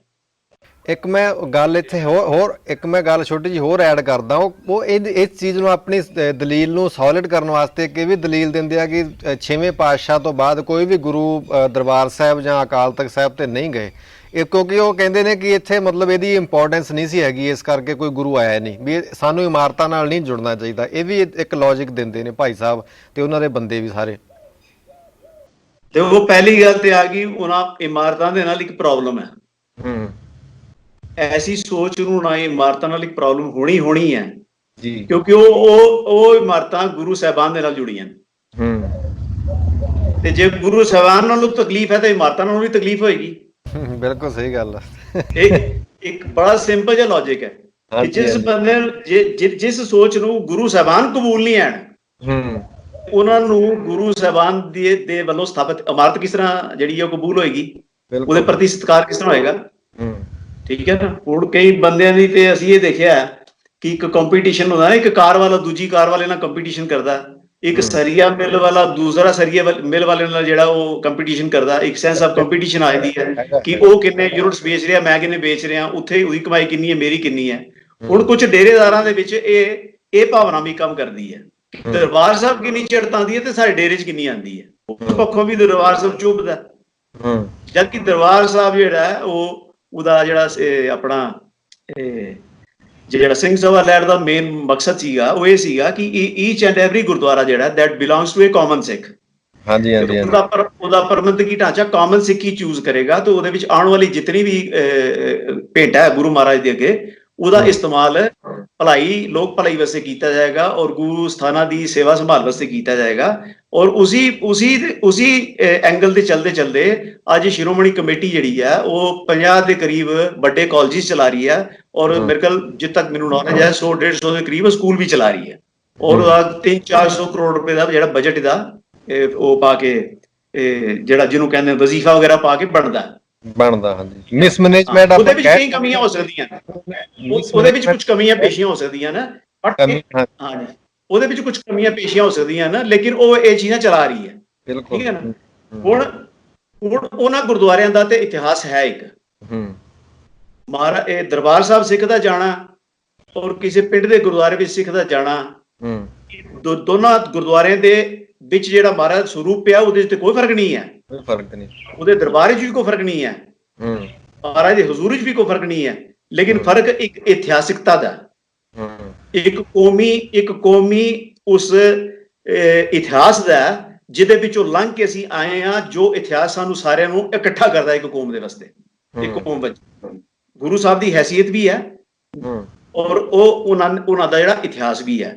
ਹੁਣ ਇਹ ਕਿਹਾ ਜਾਂਦਾ ਹੈ ਕਿ ਜੀ ਇਮਾਰਤਾਂ ਵੱਡੀਆਂ ਨਹੀਂ ਹੁੰਦੀਆਂ, ਫੈਸਲੇ ਵੱਡੇ ਹੁੰਦੇ ਨੇ।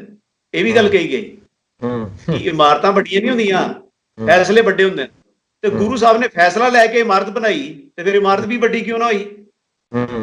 ਤਾਂ ਫੈਸਲਾ ਗੁਰੂ ਸਾਹਿਬ ਦਾ ਹੀ ਸੀ। ਫਿਰ ਫੈਸਲਾ ਗੁਰੂ ਸਾਹਿਬ ਨੇ ਲਿਆ ਖੰਡੇ ਬਾਟੇ ਦੀ ਪਹੁਲ ਚਗਾਉਣ ਦਾ, ਤੇ ਫਿਰ ਫੈਸਲਾ ਮਹਾਨ ਕਿਉਂ ਨਾ ਹੋਇਆ?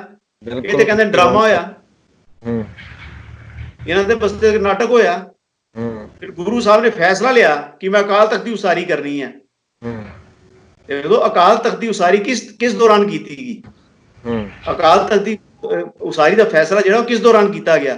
ਜਿਸ ਟਾਈਮ ਥਿਊਰੀ ਆਫ ਕਿੰਗਸ਼ਿਪ ਦੇ ਤਹਿਤ ਕੋਈ ਵੀ ਬੰਦਾ ਆਪਣੇ ਆਪ ਨੂੰ ਪਾਤਸ਼ਾਹ ਨਹੀਂ ਸੀ ਕਹਿ ਸਕਦਾ, ਕੋਈ ਬੰਦਾ ਵੀ ਛਤਰ ਨਹੀਂ ਸੀ ਲੈ ਸਕਦਾ, ਕੋਈ ਬੰਦਾ ਨਗਾਰਾ ਨਹੀਂ ਸੀ ਯੂਜ਼ ਕਰ ਸਕਦਾ, ਕੋਈ ਬੰਦਾ ਘੋੜੇ ਤੇ ਨਹੀਂ ਸੀ ਚੜ ਸਕਦਾ ਬਿਨਾਂ ਇਜਾਜ਼ਤ ਦੇ, ਬਿਨਾਂ ਕਿਸੇ ਰੁਤਬੇ ਦੇ। ਉਸ ਕਿੰਗਸ਼ਿਪ ਆਫ ਥਿਊਰੀ ਦੇ ਦਰਮਿਆਨ ਜਿਸ ਲਈ ਕਿ ਜਿਹੜੀ ਬਲਬਨ ਨੇ ਸ਼ੁਰੂ ਕੀਤੀ ਬੜੀ ਸਟਰੋਂਗਲੀ ਔਰ ਆਪਣੇ ਆਪ ਨੂੰ ਨੇ ਕਿਹਾ ਜ਼ਿਲੇ ਇਲਾਹੀ, ਮੈਂ ਖੁਦਾ ਦਾ ਸਾਇਆ ਵਾਂ, ਔਰ ਜਹਾਂਗੀਰ ਤੱਕ ਪੁੱਜਦੇ ਉਹ ਜਿਹੜਾ ਕਨਸੈਪਟ ਆਫ ਕਿੰਗਸ਼ਿਪ ਸੀ ਉਹ ਪੁੱਜ ਗਿਆ ਫਰਰੇ ਇਜ਼ਦੀ। ਰਾਜਾ ਕਹਿੰਦਾ ਮੈਂ ਲਾਈਟ ਆਫ ਗਾਡ ਹਾਂ। ਹੁੰਦਾ ਸੀ ਨਾ ਕਿ ਜਿਲੇ ਰਾਜਾ ਨੇ ਐਂਟਰ ਕਰਨਾ ਬਾਦਸ਼ਾਹ ਨੇ, ਬਲਬਨ ਨੇ ਥਿਊਰੀ ਆਫ ਕਿੰਗਸ਼ਿਪ ਨੂੰ ਸਟਰੋਂਗ ਕਰਨ ਵਾਸਤੇ ਨਾ ਉਹਨੇ ਇੱਕ ਸ਼ਬਦ ਵਰਤਿਆ ਸੀ। ਜਿਲੇ ਉਹ ਦਰਬਾਰ ਚ ਆਉਂਦਾ ਸੀ ਨਾ ਤੇ ਉਹਦੇ ਉਸਤਤ ਵਿੱਚ ਉਹਦੇ ਕਲਮਾਂ ਵਿੱਚ ਉਹ ਸ਼ਬਦ ਪੜਿਆ ਜਾਂਦਾ ਸੀ ਕਿ ਜ਼ਿਲੇ ਇਲਾਹੀ ਤਸ਼ਰੀਫ ਲਾ ਰਹੇ। ਜ਼ਿਲੇ ਇਲਾਹੀ ਹੋ ਗਿਆ ਖੁਦਾ ਦਾ ਸਾਇਆ, ਬਲਕਿ ਉਹ ਕਹਿੰਦਾ ਸੀ ਮੈਂ ਰਿਪਰੈਜ਼ੈਂਟੇਟਿਵ ਆਫ ਗॉड। ਔਰ ਇਹ ਜਿਹੜੀ ਥਿਊਰੀ ਹੈ ਕਿੰਗਸ਼ਿਪ ਦੀ ਥਿਊਰੀ, ਇਹ ਐਡਵਾਂਸ ਹੁੰਦੀ ਜਿਹੜੇ ਜਹਾਂਗੀਰ ਦੇ ਟਾਈਮ ਪਹੁੰਚੀ। ਜਹਾਂਗੀਰ ਦੇ ਟਾਈਮ ਇੱਥੇ ਤੱਕ ਸ਼ਬਦ ਯੂਜ਼ ਕਰਨਾ ਸ਼ੁਰੂ ਹੋ ਗਏ ਉਹ ਦਰਬਾਰ ਦੇ ਅੰਦਰ ਕਿ ਜ਼ਿਲੇ ਇਲਾਹੀ ਫਰਰੇ ਇਜ਼ਦੀ ਤਸ਼ਰੀਫ ਲਾ ਰਹੇ। ਜ਼ਿਲੇ ਇਲਾਹੀ ਨਾਲ ਇੱਕ ਹੋਰ ਸ਼ਬਦ ਜੋੜਿਆ ਗਿਆ ਫਰਰੇ ਇਜ਼ਦੀ, ਮੀਨ ਲਾਈਟ ਆਫ ਗॉड। ਖੁਦਾ ਦੀ ਰੋਸ਼ਨੀ ਤਸ਼ਰੀਫ ਲਿਆ ਰਹੀ ਹੈ, यानी कि बादशाह खुदा दी रोशनी है। जिसले इतना बड़ा पॉलिटिकल स्ट्रेंथन हो चुका सी राजा बीइंग किंग, उस माहौल दे विच अपने तख्त नूं एस्टैबलिश करना, फैसला लेना कि मैं एक ऐसा तख्त एस्टैबलिश करांगा जिहदा होएगा ना अकाल तख्त, और अकाल दा तख्त होएगा वो दुनिया दे उस सुप्रीम ताकत है, सारे बादशाहां दा बादशाह जिहड़ा उपर, जिहनूं असीं परमात्मा कहने हैं, जिहनूं असीं अकाल पुरख वाहिगुरू कहने हैं, ਉਹਦੇ ਪ੍ਰਤੀਕ ਵਜੋਂ, ਉਹਦੇ ਤਖਤ ਦੇ ਪ੍ਰਤੀਕ ਵਜੋਂ ਮੈਂ ਅਕਾਲ ਤਖਤ ਐਸਟੈਬਲਿਸ਼ ਕਰਾਂਗਾ। ਤੇ ਉਹਨਾਂ ਨੇ ਕੀਤਾ।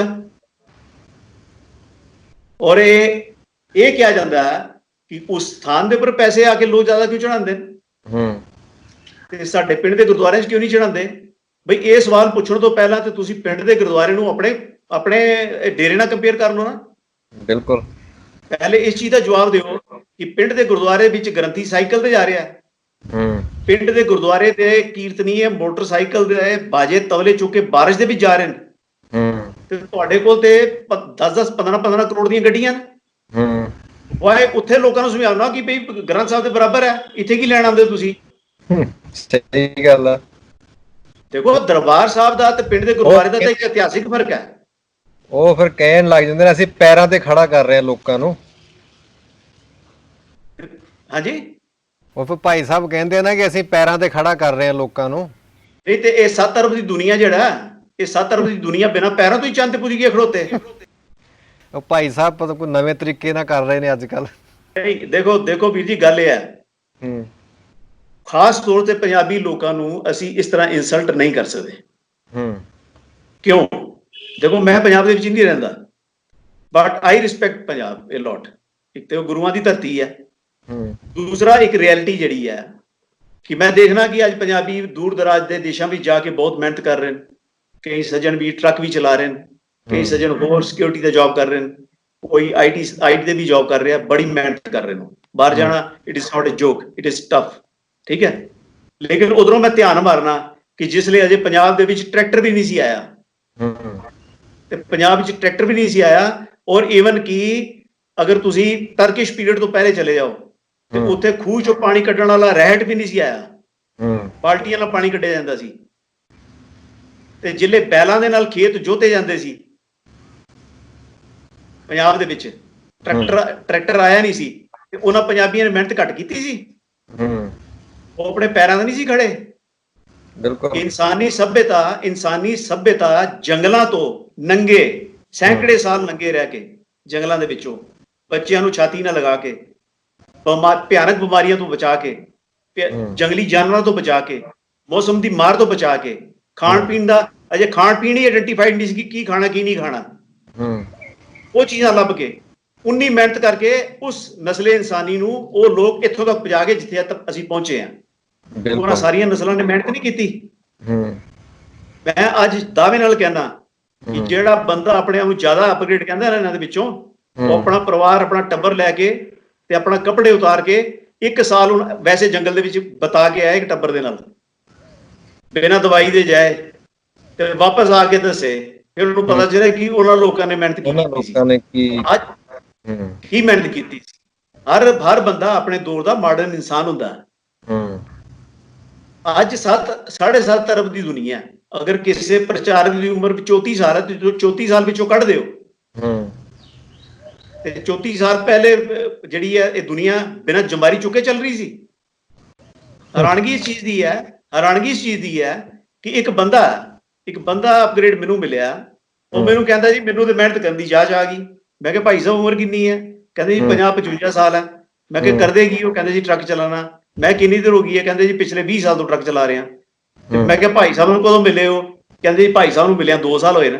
ਤੇ ਮੈਂ ਕਿਹਾ ਟਰੱਕ ਤੇ ਤੁਸੀਂ 20 ਸਾਲ ਪਹਿਲਾਂ ਦਾ ਚਲਾ ਰਹੇ ਹੋ ਤੇ ਮਿਹਨਤ ਨਹੀਂ ਸੀ ਕਰ ਰਹੇ?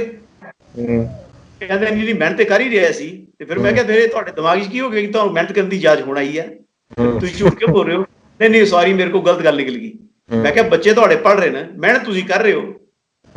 ਸੋ ਇਹ ਹੈ ਕਿ ਇਹ ਕਹਿਣਾ ਕਿ ਪੰਜਾਬੀਆਂ ਨੂੰ ਮਿਹਨਤ ਕਰਨੀ ਨਹੀਂ ਆਉਂਦੀ ਜਾਂ ਮਿਹਨਤ ਕਰਨ ਦੀ ਜਾਚ ਹੁਣ ਅਸੀਂ ਸਿਖਾਈ ਹੈ ਜਾਂ ਪੂਰੀ ਦੁਨੀਆ ਵਿੱਚ ਜ਼ਵਾਰੀ ਕਿਸੇ ਨੇ ਅੱਜ ਤੱਕ ਚੁੱਕੀ, ਲੋਕਾਂ ਨੂੰ ਹੁਣ ਅਸੀਂ ਬਣਾਇਆ, ਇਹ ਇੱਕ ਵੈਰੀ ਚੀਪ ਔਰ ਮਿਸਗਾਈਡਿੰਗ ਸਟੇਟਮੈਂਟ ਹੈ ਜਿਹਦਾ ਕੋਈ ਮਤਲਬ ਹੀ ਨਹੀਂ ਬਚਦਾ। ਇੱਕ ਹਾਸੇ ਵਾਲੀ ਗੱਲ ਹੈ, ਇਹਦੇ ਪਰ ਹੱਸੇ ਹੀ ਜਾ ਸਕਦਾ।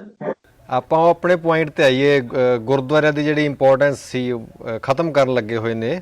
ਵੀ ਜਿਵੇਂ ਤੁਸੀਂ ਉਦਾਹਰਣ ਦੇ ਰਹੇ ਸੀ ਕਿ ਪਿੰਡ ਦਾ ਗ੍ਰੰਥੀ ਤਾਂ ਉਹ ਵੀ ਵਾਜੇ ਤਬਲੇ ਚੱਕ ਕੇ ਜਾਂਦਾ ਤੇ ਇਹ ਭਾਈ ਸਾਹਿਬ ਹੁਣੀ ਜਾਂ ਦੂਜੇ ਪ੍ਰਚਾਰਕ ਸਾਰੇ ਐਸ਼ ਪ੍ਰਸਤੀ ਨਾਲ ਰਹਿ ਰਹੇ ਨੇ, ਤਾਂ ਇਹ ਉਸ ਚੀਜ਼ ਨੂੰ ਕਿਵੇਂ ਗੁਰਦੁਆਰੇ ਨਾਲ ਜੋੜ ਰਹੇ ਨੇ? ਮੈਂ ਚਾਹੁੰਦਾ ਵੀ ਆਪਾਂ ਉਸੇ ਪੁਆਇੰਟ ਵੱਲ ਵਾਪਸ ਆਈਏ।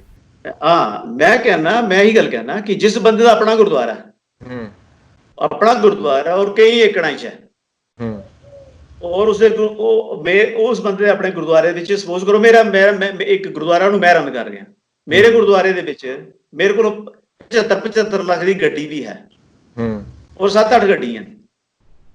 ਮੇਰੇ ਗੁਰਦੁਆਰੇ ਦੇ ਵਿੱਚ ਮੇਰੇ ਕੋਲ ਹਰ ਪ੍ਰਕਾਰ ਦੀ ਚੀਜ਼ ਹੈ।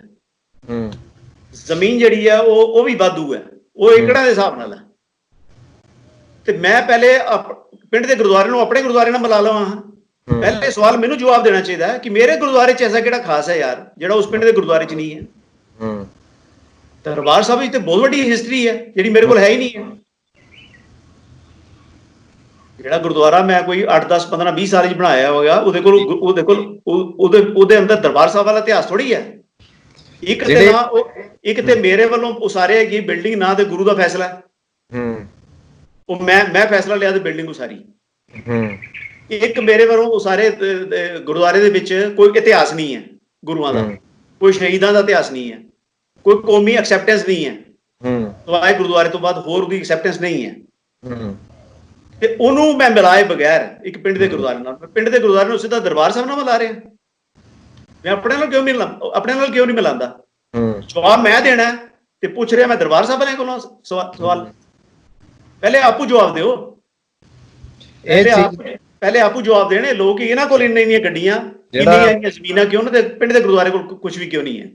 ਮੈਂ ਤੁਹਾਨੂੰ ਟੋਕਦਾ ਇੱਥੇ, ਜਿਵੇਂ ਦਲੀਲ ਦਿੰਦੇ ਆ ਕਿ ਗੁਰਦੁਆਰਿਆਂ ਦੀ ਇੰਨੀ ਇੰਪੋਰਟੈਂਸ ਨਹੀਂ ਹੈਗੀ, ਗੁਰੂ ਗ੍ਰੰਥ ਸਾਹਿਬ ਦੀ ਇੰਪੋਰਟੈਂਸ ਆ, ਤਾਂ ਜਿਹੜੀ ਤੁਸੀਂ ਗੱਲ ਕਰ ਰਹੇ ਸੀ ਉਹ ਜਿਹੜੀ ਇਹ ਦਲੀਲ ਦਿੰਦੇ ਨੇ ਇੱਕ ਵੀ 6ਵੇਂ ਪਾਤਸ਼ਾਹ ਤੋਂ ਬਾਅਦ ਕੋਈ ਗੁਰੂ ਉੱਥੇ ਗਿਆ ਹੀ ਨਹੀਂ, ਤਾਂ ਉਹਨਾਂ ਦੀ ਗੱਲ ਨੂੰ ਤੁਸੀਂ ਕਿਵੇਂ ਲਓਗੇ ਵੀ ਜੇ ਕੋਈ ਇੰਪੋਰਟੈਂਸ ਹੁੰਦੀ ਦਰਬਾਰ ਸਾਹਿਬ ਦੀ ਜਾਂ ਅਕਾਲ ਤਖਤ ਸਾਹਿਬ ਦੀ ਤਾਂ ਕੋਈ ਤਾਂ ਗੁਰੂ ਉੱਥੇ ਉਹਨਾਂ ਤੋਂ ਬਾਅਦ ਜਾਂਦਾ ਉੱਥੇ? ਵੀਰ ਜੀ ਇਹ ਨੌਨਸੈਂਸ ਕੁਐਸਚਨ ਹੈ। ਉਹ ਮੈਂ ਦੱਸਣਾ ਇਹ ਕਿਉਂ ਨੌਨਸੈਂਸ ਹੈ। ਇਸ ਵਾਸਤੇ ਨੌਨਸੈਂਸ ਹੈ ਕਿ ਤੁਸੀਂ ਔਰੰਗਜ਼ੇਬ ਦਾ ਤੇ ਨਾਂ ਸੁਣਿਆ ਹੋਣਾ। ਬਿਲਕੁਲ। ਔਰੰਗਜ਼ੇਬ ਨੇ 26 ਸਾਲ ਦੱਖਣ ਵਿੱਚ ਬਿਤਾਏ ਨੇ, ਜਦ ਕਿ ਸੀਟ ਆਫ ਪਾਵਰ ਜਿਹੜੀ ਹੈ that was Delhi and Agra. Delhi and Agra was the seat of power।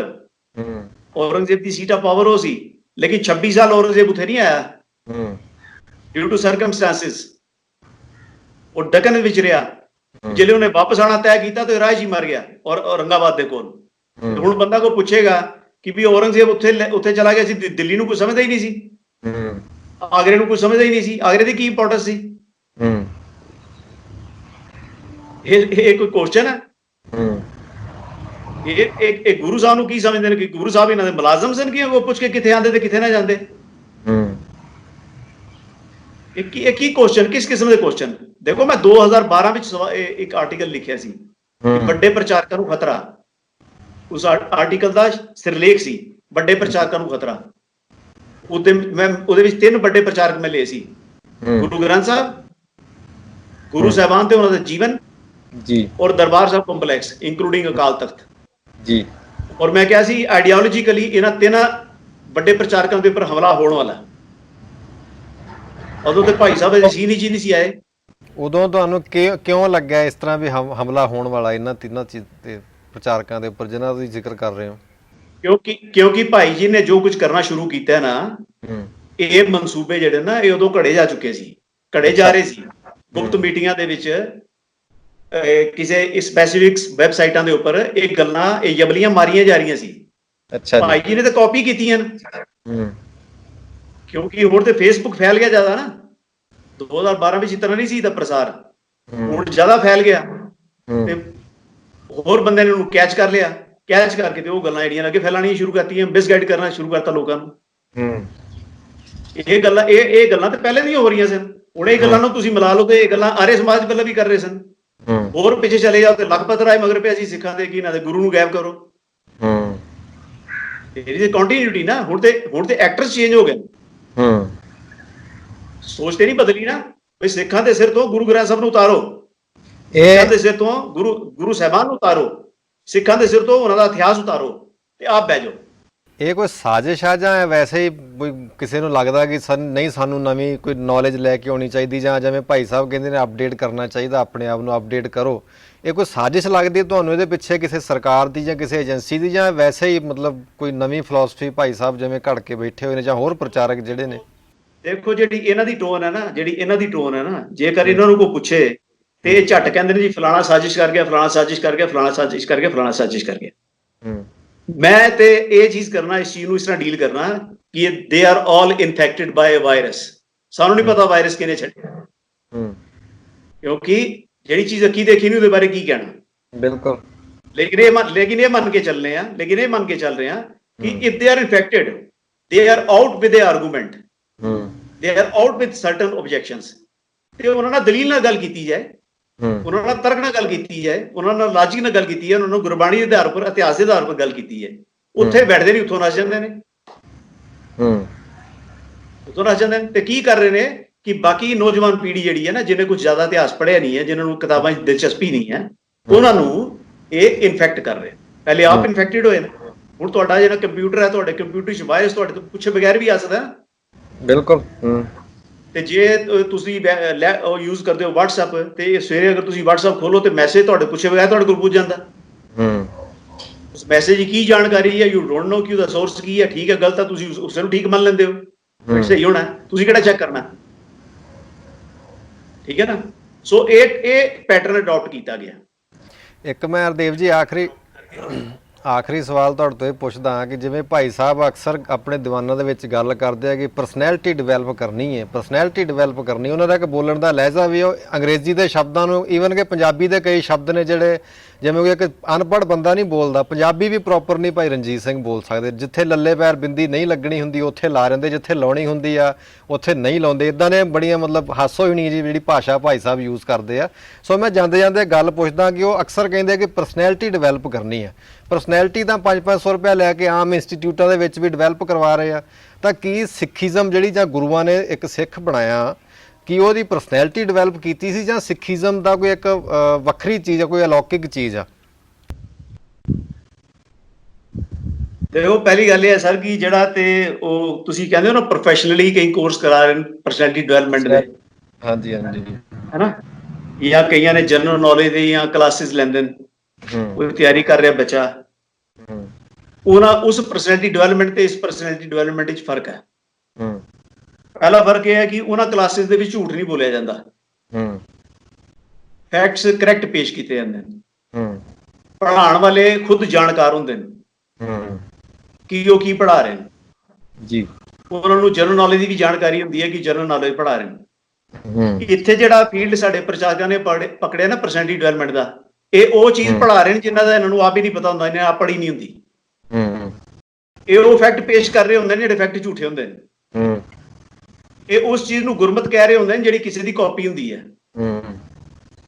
ਹੁਣ ਮੈਂ ਤੁਹਾਨੂੰ ਜਿਸ ਤਰ੍ਹਾਂ ਦੱਸਿਆ ਜਿਹੜਾ ਰੱਬ ਦਾ ਤਸੱਵੁਰ ਜਿਹੜਾ ਪੇਸ਼ ਕੀਤਾ ਗਿਆ, ਉਹੀ ਕਾਪੀਆਂ ਇਕੱਠੀਆਂ ਕਰ ਲਈਆਂ 5-7, ਠੀਕ ਹੈ ਨਾ। ਕਦੇ ਕਹਿਤਾ ਕਿ ਜੀ ਉਹ ਬਾਜ ਹੁੰਦਾ, ਬਾਜ ਆਪਣੇ ਜਿਹੜੇ ਨੂੰ 70 ਸਾਲ ਜਿੰਦਾ, ਆਪਣੇ ਉਹ ਫੰਗ ਉਤਾਰ ਦਿੰਦਾ, ਤੇ ਬਾਅਦ ਹੀ ਕਹਿਤਾ ਜੀ ਬਾਜ ਦੀ ਤੇ ਪ੍ਰਜਾਤੀ ਕੋਈ ਹੁੰਦੀ ਨਹੀਂ, ਇਹ ਤੇ ਮੋਟੀਵੇਸ਼ਨਲ ਸਟੋਰੀ ਸੀ। ਫਿਰ ਕਹਿਤਾ ਜੀ ਕਿ ਉਹ ਇੱਕ ਹੁੰਜਾ ਵੈਲੀ ਹੈ, ਉੱਥੇ 150-50 ਸਾਲ ਦੇ ਬੰਦੇ ਹੁੰਦੇ ਨੇ, 120-30 ਸਾਲ ਤੇ ਆਮ ਹੁੰਦੇ ਨੇ, 60 ਸਾਲ ਦੀ ਲੇਡੀਜ਼ ਔਰਤਾਂ ਨੇ ਆਮ ਉੱਤੇ ਬੇਬੀ ਡਿਲੀਵਰ ਕਰਦੀਆਂ।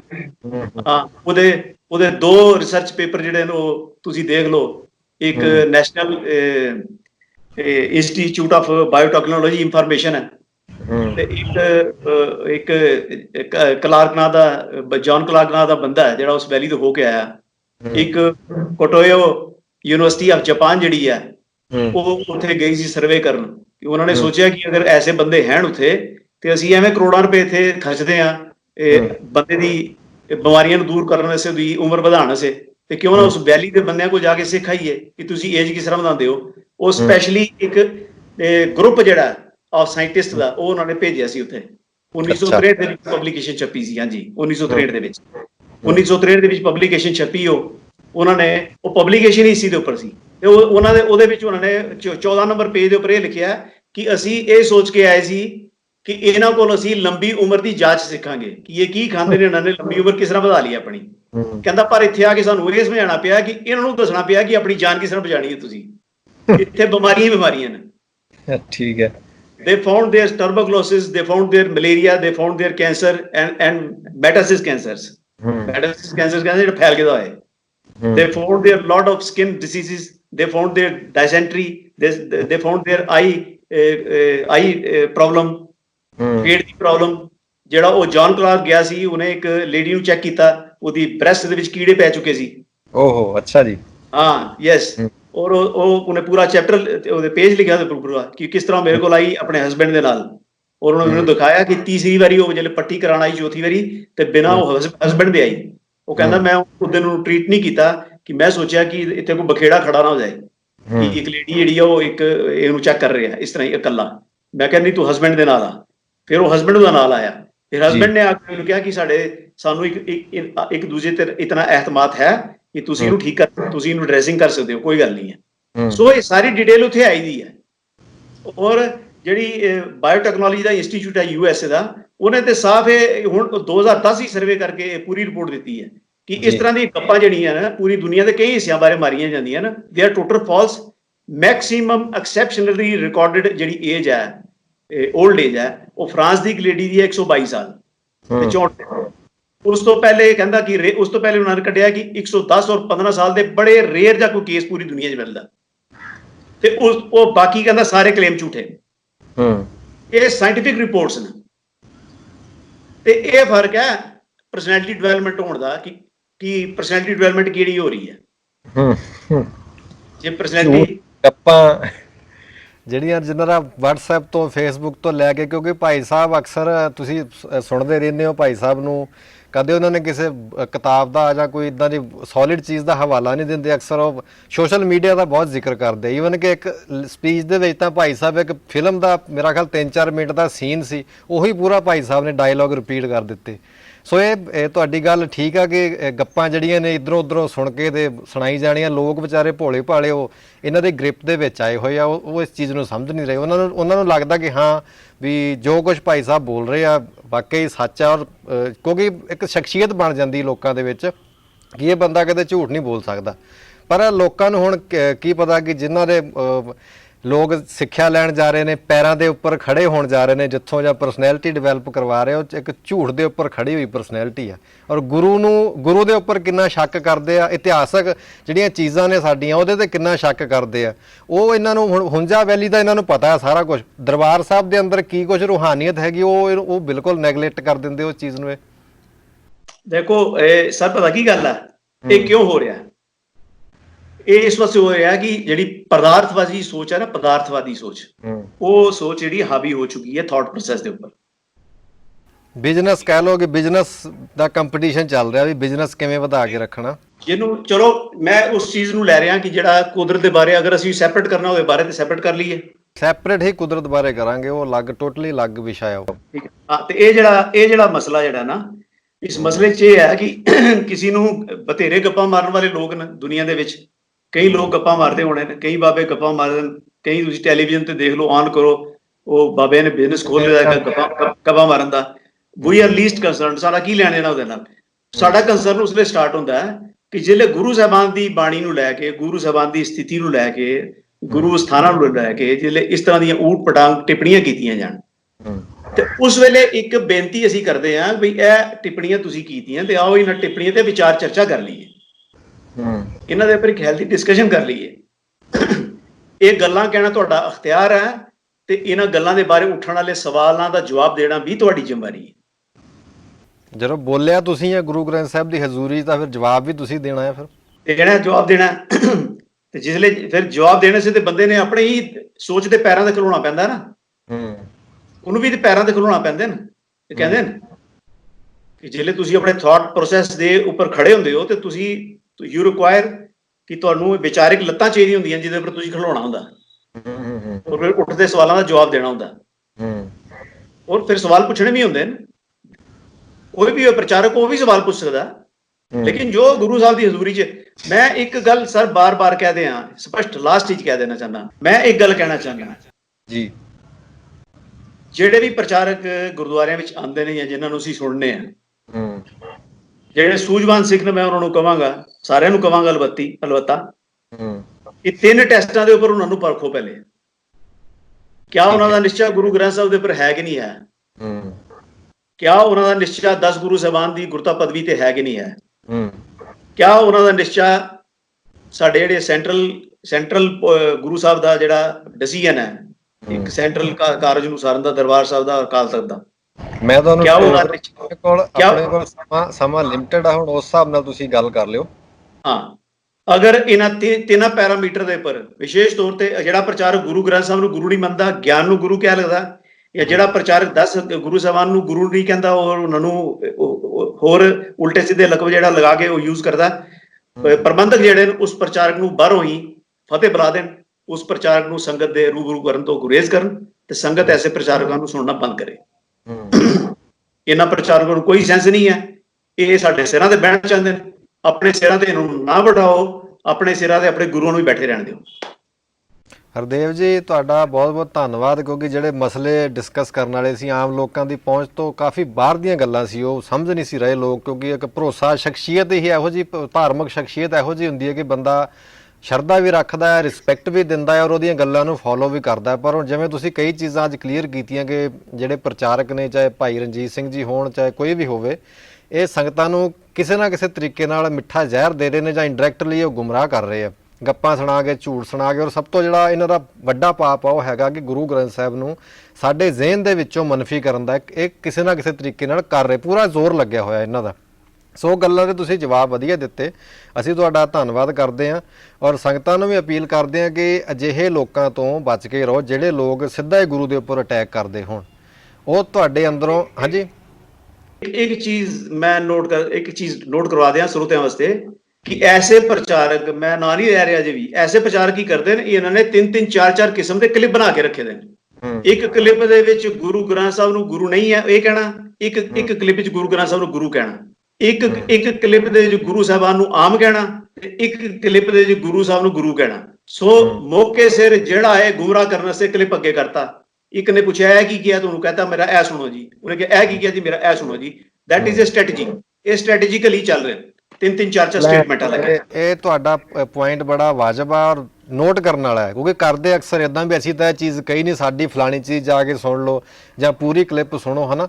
ਮਤਲਬ 100 ਗੱਲਾਂ ਕਹਿ ਕੇ ਵਿੱਚੋਂ ਇੱਕ ਅੱਧੀ ਗੱਲ ਗਲਤ ਕਹਿ ਦੇਣੀ ਹੈ, ਜਿਹਦੇ ਨਾਲ ਸਾਰਾ ਕੰਮ ਖਰਾਬ ਹੁੰਦਾ। ਉਹ ਪ੍ਰਭਾਵ ਜਿਹੜਾ ਗਲਤ ਜਾ ਰਿਹਾ ਸਿੱਖਾਂ ਦੇ ਵਿੱਚ। ਜਿਵੇਂ ਤੁਸੀਂ ਦੇਖਿਆ ਹੋਣਾ ਕਿ ਇਹਨਾਂ ਦੇ ਫਾਲੋਵਰ ਨੇ ਬੰਦਾ ਸਿੰਘ ਬਹਾਦਰ ਦੇ ਉੱਪਰ ਵੀ ਕਿੰਤੂ ਪਰੰਤੂ ਕਰ ਦਿੱਤਾ ਸੀ। ਉਹ ਇਸੇ ਚੀਜ਼ ਦੀ, ਇਸੇ ਕਲਚਰ ਦੀ ਇੱਕ ਪੈਦਾਇਸ਼ ਆ ਜਿਹੜੀ ਇੱਥੋਂ ਇਸ ਹੱਦ ਤੱਕ ਅੱਜ ਲੋਕ ਪਹੁੰਚ ਚੁੱਕੇ ਨੇ। ਸੋ ਹਰਦੇਵ ਜੀ, ਤੁਹਾਡਾ ਬਹੁਤ-ਬਹੁਤ ਧੰਨਵਾਦ। ਆਪਾਂ ਦੁਬਾਰਾ ਡਿਸਕਸ ਕਰਾਂਗੇ ਕਿਸੇ ਹੋਰ ਨਵੇਂ ਇਸ਼ੂ ਦੇ ਉੱਪਰ।